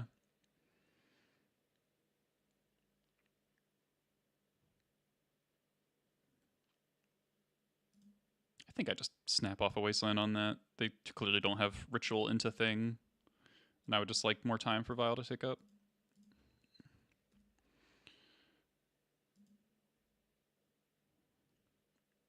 Where is my mind? Running it back. All right.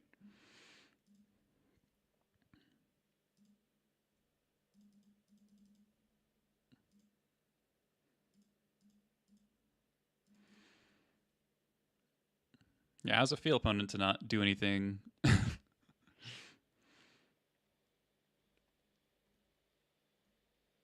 Does this expert have targets? Yeah, probably.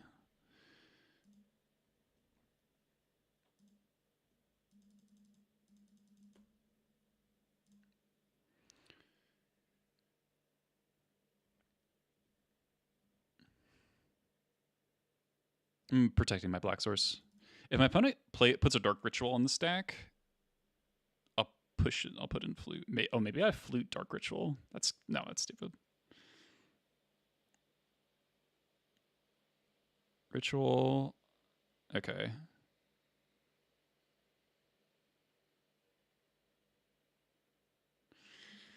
This is the point. I could let this resolve and hope that they're going to try to play a ring. I kind of think they're trying to play a ring because they've had 1 mana, and I bet that they kept a hand that went land, Dark Ritual, ring. I think that's what has been told to me from how this game is playing. And I'd prefer if they go ring and then I just blanket. It's a risk. Okay, that's fine. Don't really care about that. I'm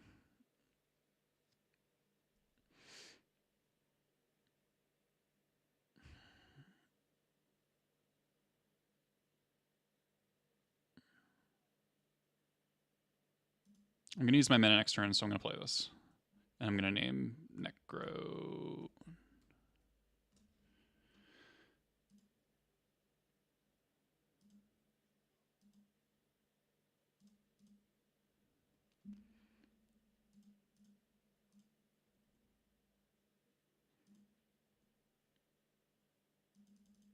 Well, that's sick.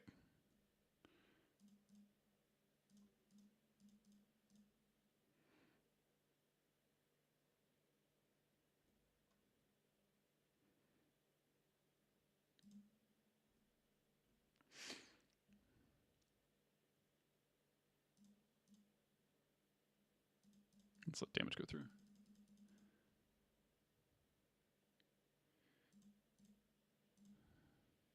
All right, so in 2 turns we win, as long as our Muxa stays in our hand, which is sort of a big ask, honestly. That's Pixies, yeah. Fine was getting wastelanded.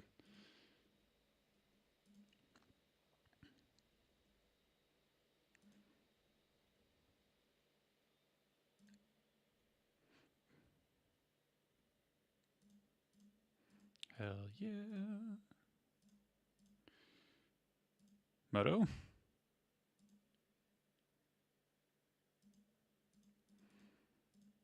Edict.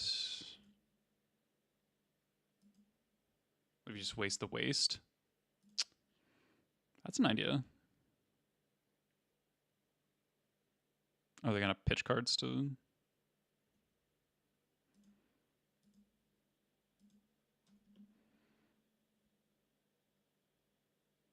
No, they don't have to pitch anything. Okay.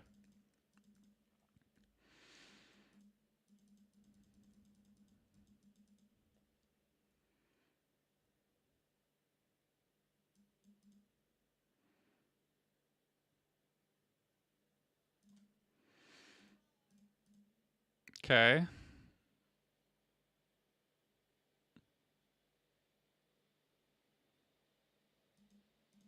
Okay.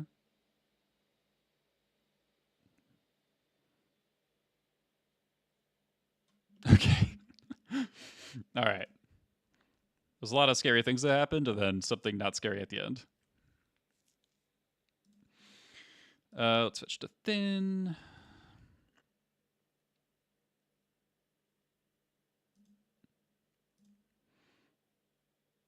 Wow, against the Thoughtseize him deck, we just ticked up Vile every turn. Oh, and we hit the War Chief. Nice. Is this lethal? Okay, it doesn't matter. All right.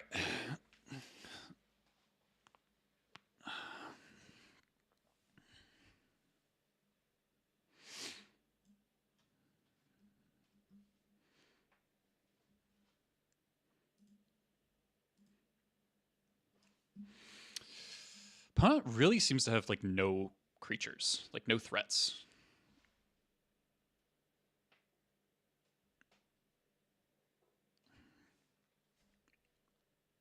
I'm really surprised there's seemingly no Chromox either. So I don't know about this Vexing Bauble, but I don't know what I want in its place, honestly. Like none of my cards seem that. None of my separate cards seem that good. Like Blood Moon would basically just be a 3-mana stop your wastelands. You play 2 Chromox. Like, am I supposed to anticipate some sort of creature pivot in game 3 and board these back in? Like Barrogoyf.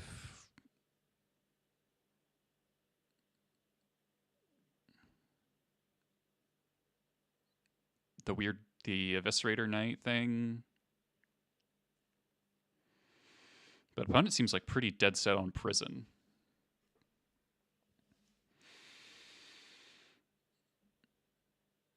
Which kind of makes me question how good Expert is.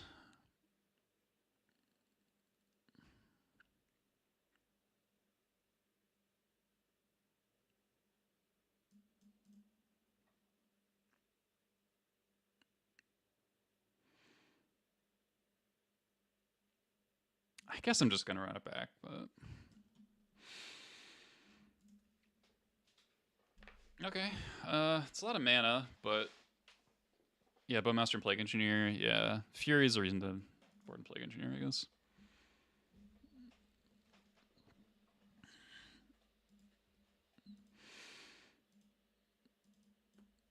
Okay. I'm going to play around Opposition Agent, not fetch, even though I'd like to thin.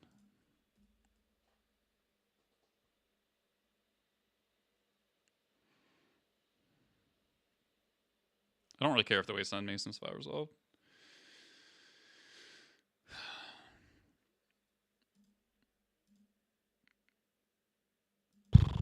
That's a bummer.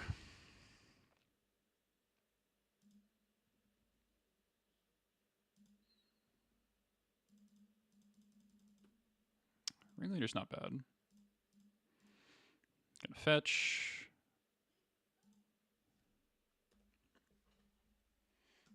Powder keg's pretty good here, huh? Wish I had a Crater Maker.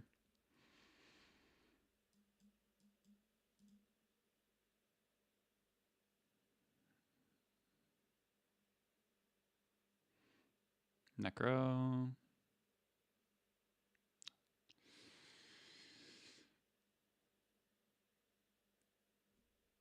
Okay.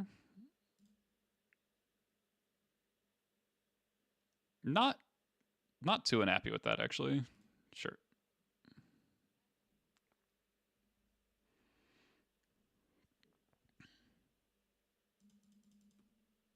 War Marshal's not bad. All right, if they have Ritual Age in here, it sucks for me, but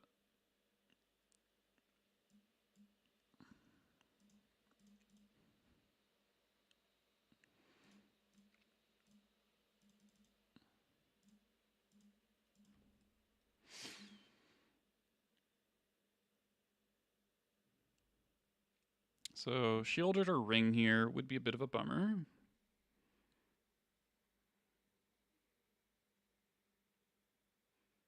Sinkhole in him instead of 2023, 2024 cards? Yeah. Sinkhole me again.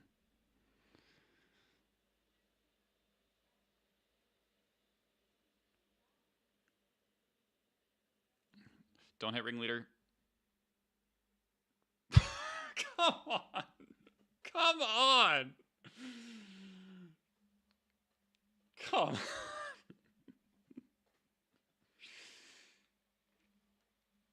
That's so toxic. That's so toxic. All right. Well, you have one card. Knife fills your life gain. Skirk Prospector, stay winning. Matron.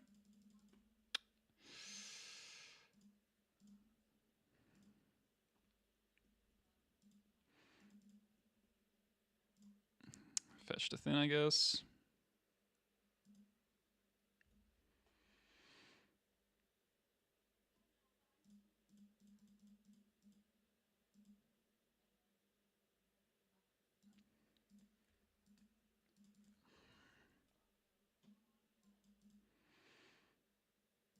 Not like this. Oh, that's pretty good.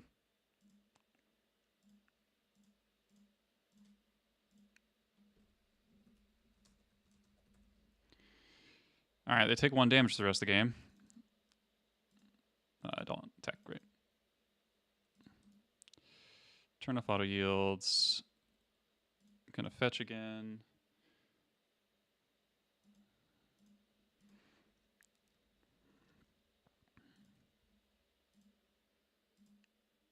I shouldn't have 6 because of Bowmasters and this thing. Oh, they don't have enough cards for that, right? Deal. All right, Muxus, Muxus, Muxus, Muxus, Muxus.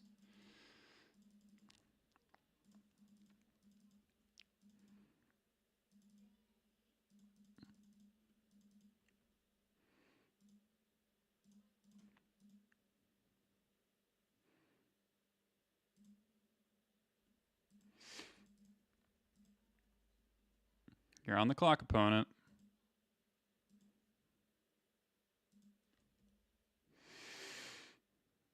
A little scary. Muxus?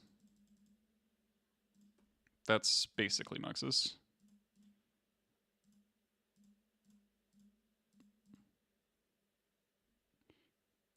I think I play around a discard spell and I just Bombardiers them.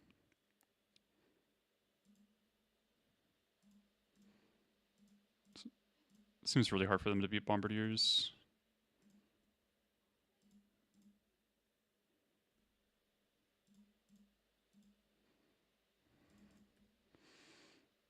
You're at 10. Oh, again, shouldn't have 6.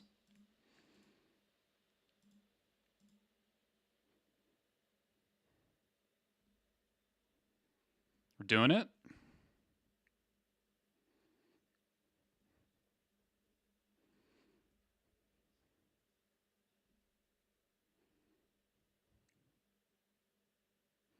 Edict? Oh, the thing. Okay, that's kind of a bummer for me.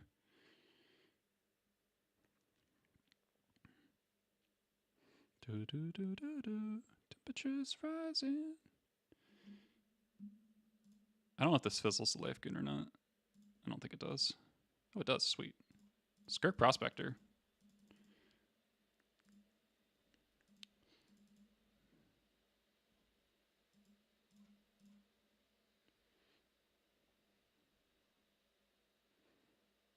They're slowly dying. They need to draw Shieldred. Like, Necro is not really usable anymore. We have so many good top decks. That's not one of them. Skirk Prospector is doing it.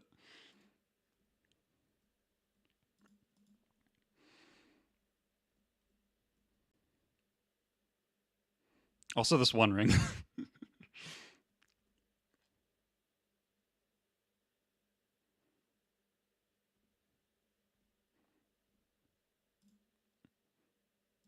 All right, they're dead. They're dead in 2 turns, even if nothing else changes.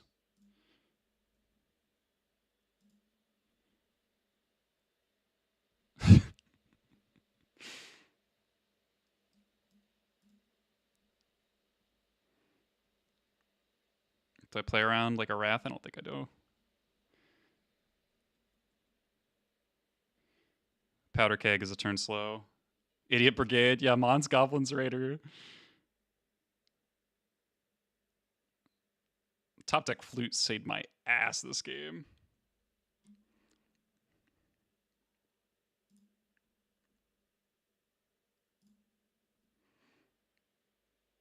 Oh my god.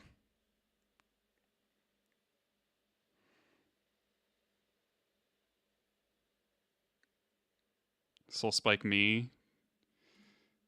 Can't fizzle that.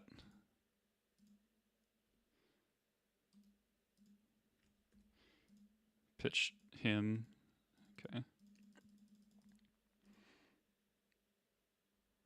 All right, you're dead again.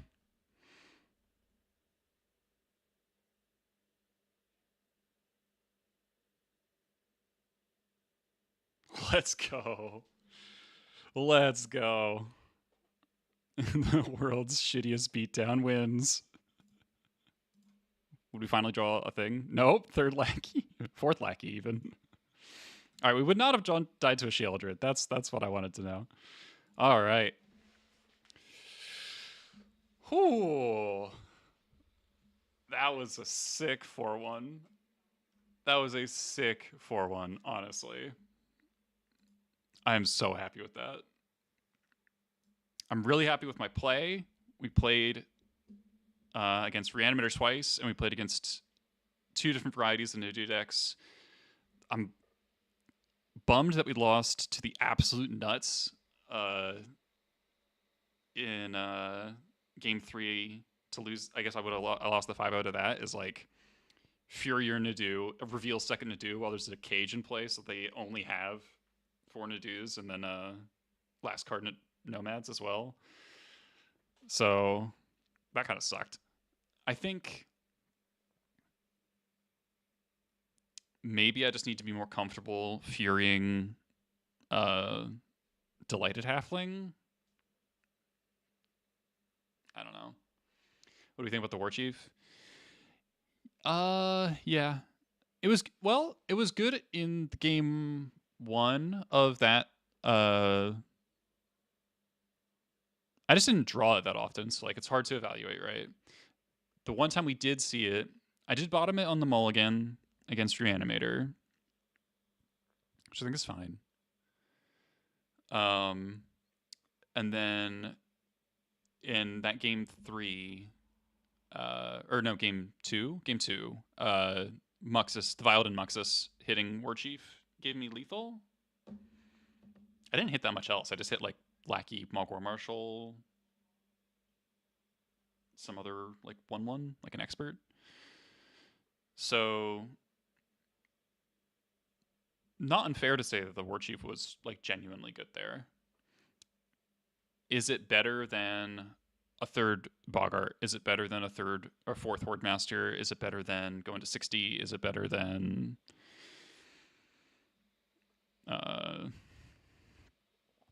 Sting Scourger, putting a Crater Maker in the main deck, freeing up a sideboard slot? It's unclear. Battlecry Goblin, yeah. I cut Battlecry just because I didn't have enough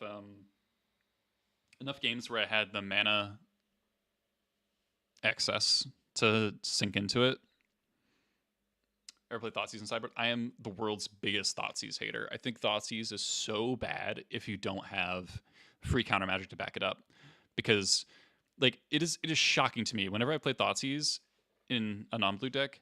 I have Thoughtseized combo decks on turn 1 and died on turn 2 so often because all their pieces are like interchangeable, and it's just so easy for them to either draw what they need or it just doesn't matter what you take. Like regardless of what they take, they can do something that kills you if you don't have a counterspell or a lock piece. So like Thoughtseize into dude is not sure going to do. That's true, but it's just like if you're boarding a Thoughtseize against the duty decks, inevitably what's going to happen is you're gonna Thoughtseize the one payoff in their hand. They're going to play out all their mana dorks, and then they'll draw a Chord, GSC, or Nadu and kill you. Like it's just not like if it was Thoughtseize good against Nettle Elves, and this is a more resilient version of Nettle Elves, Thoughtseize was not very good against Nettle Elves, and they only had 3 natural orders instead of like effectively 12.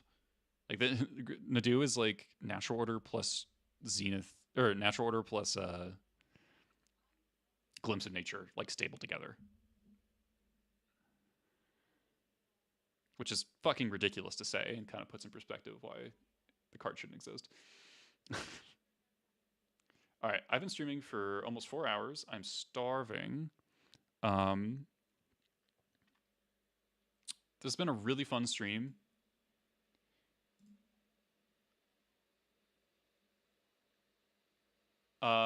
Yeah, Runefelt was good. We got some good triggers, dealt some damage pretty consistently, a useful card. Bowmasters really put a damper on the card, but how many people actually play Goblins on Moto? Like 4? I'm gonna say 4. It's like me, Jared, Marcelo plays sometimes, Dan plays sometimes. Not that many people. So yeah, it's a small community at this point.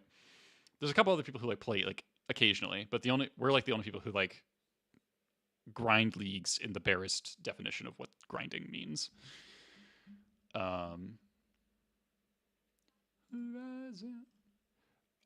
This is my first YouTube stream, and I'm actually surprised that I'm at like 13 viewers on YouTube, which is surprising.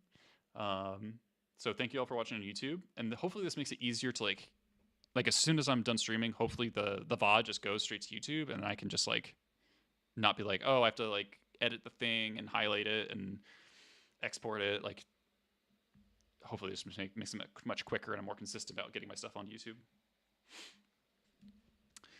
Okay, let's find somebody to raid.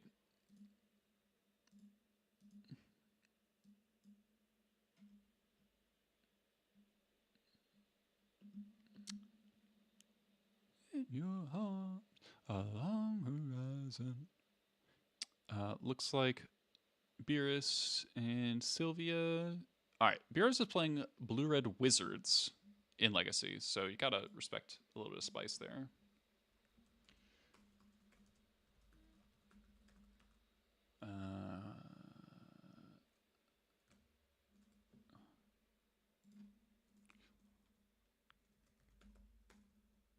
Karen Polachek, carry us out here.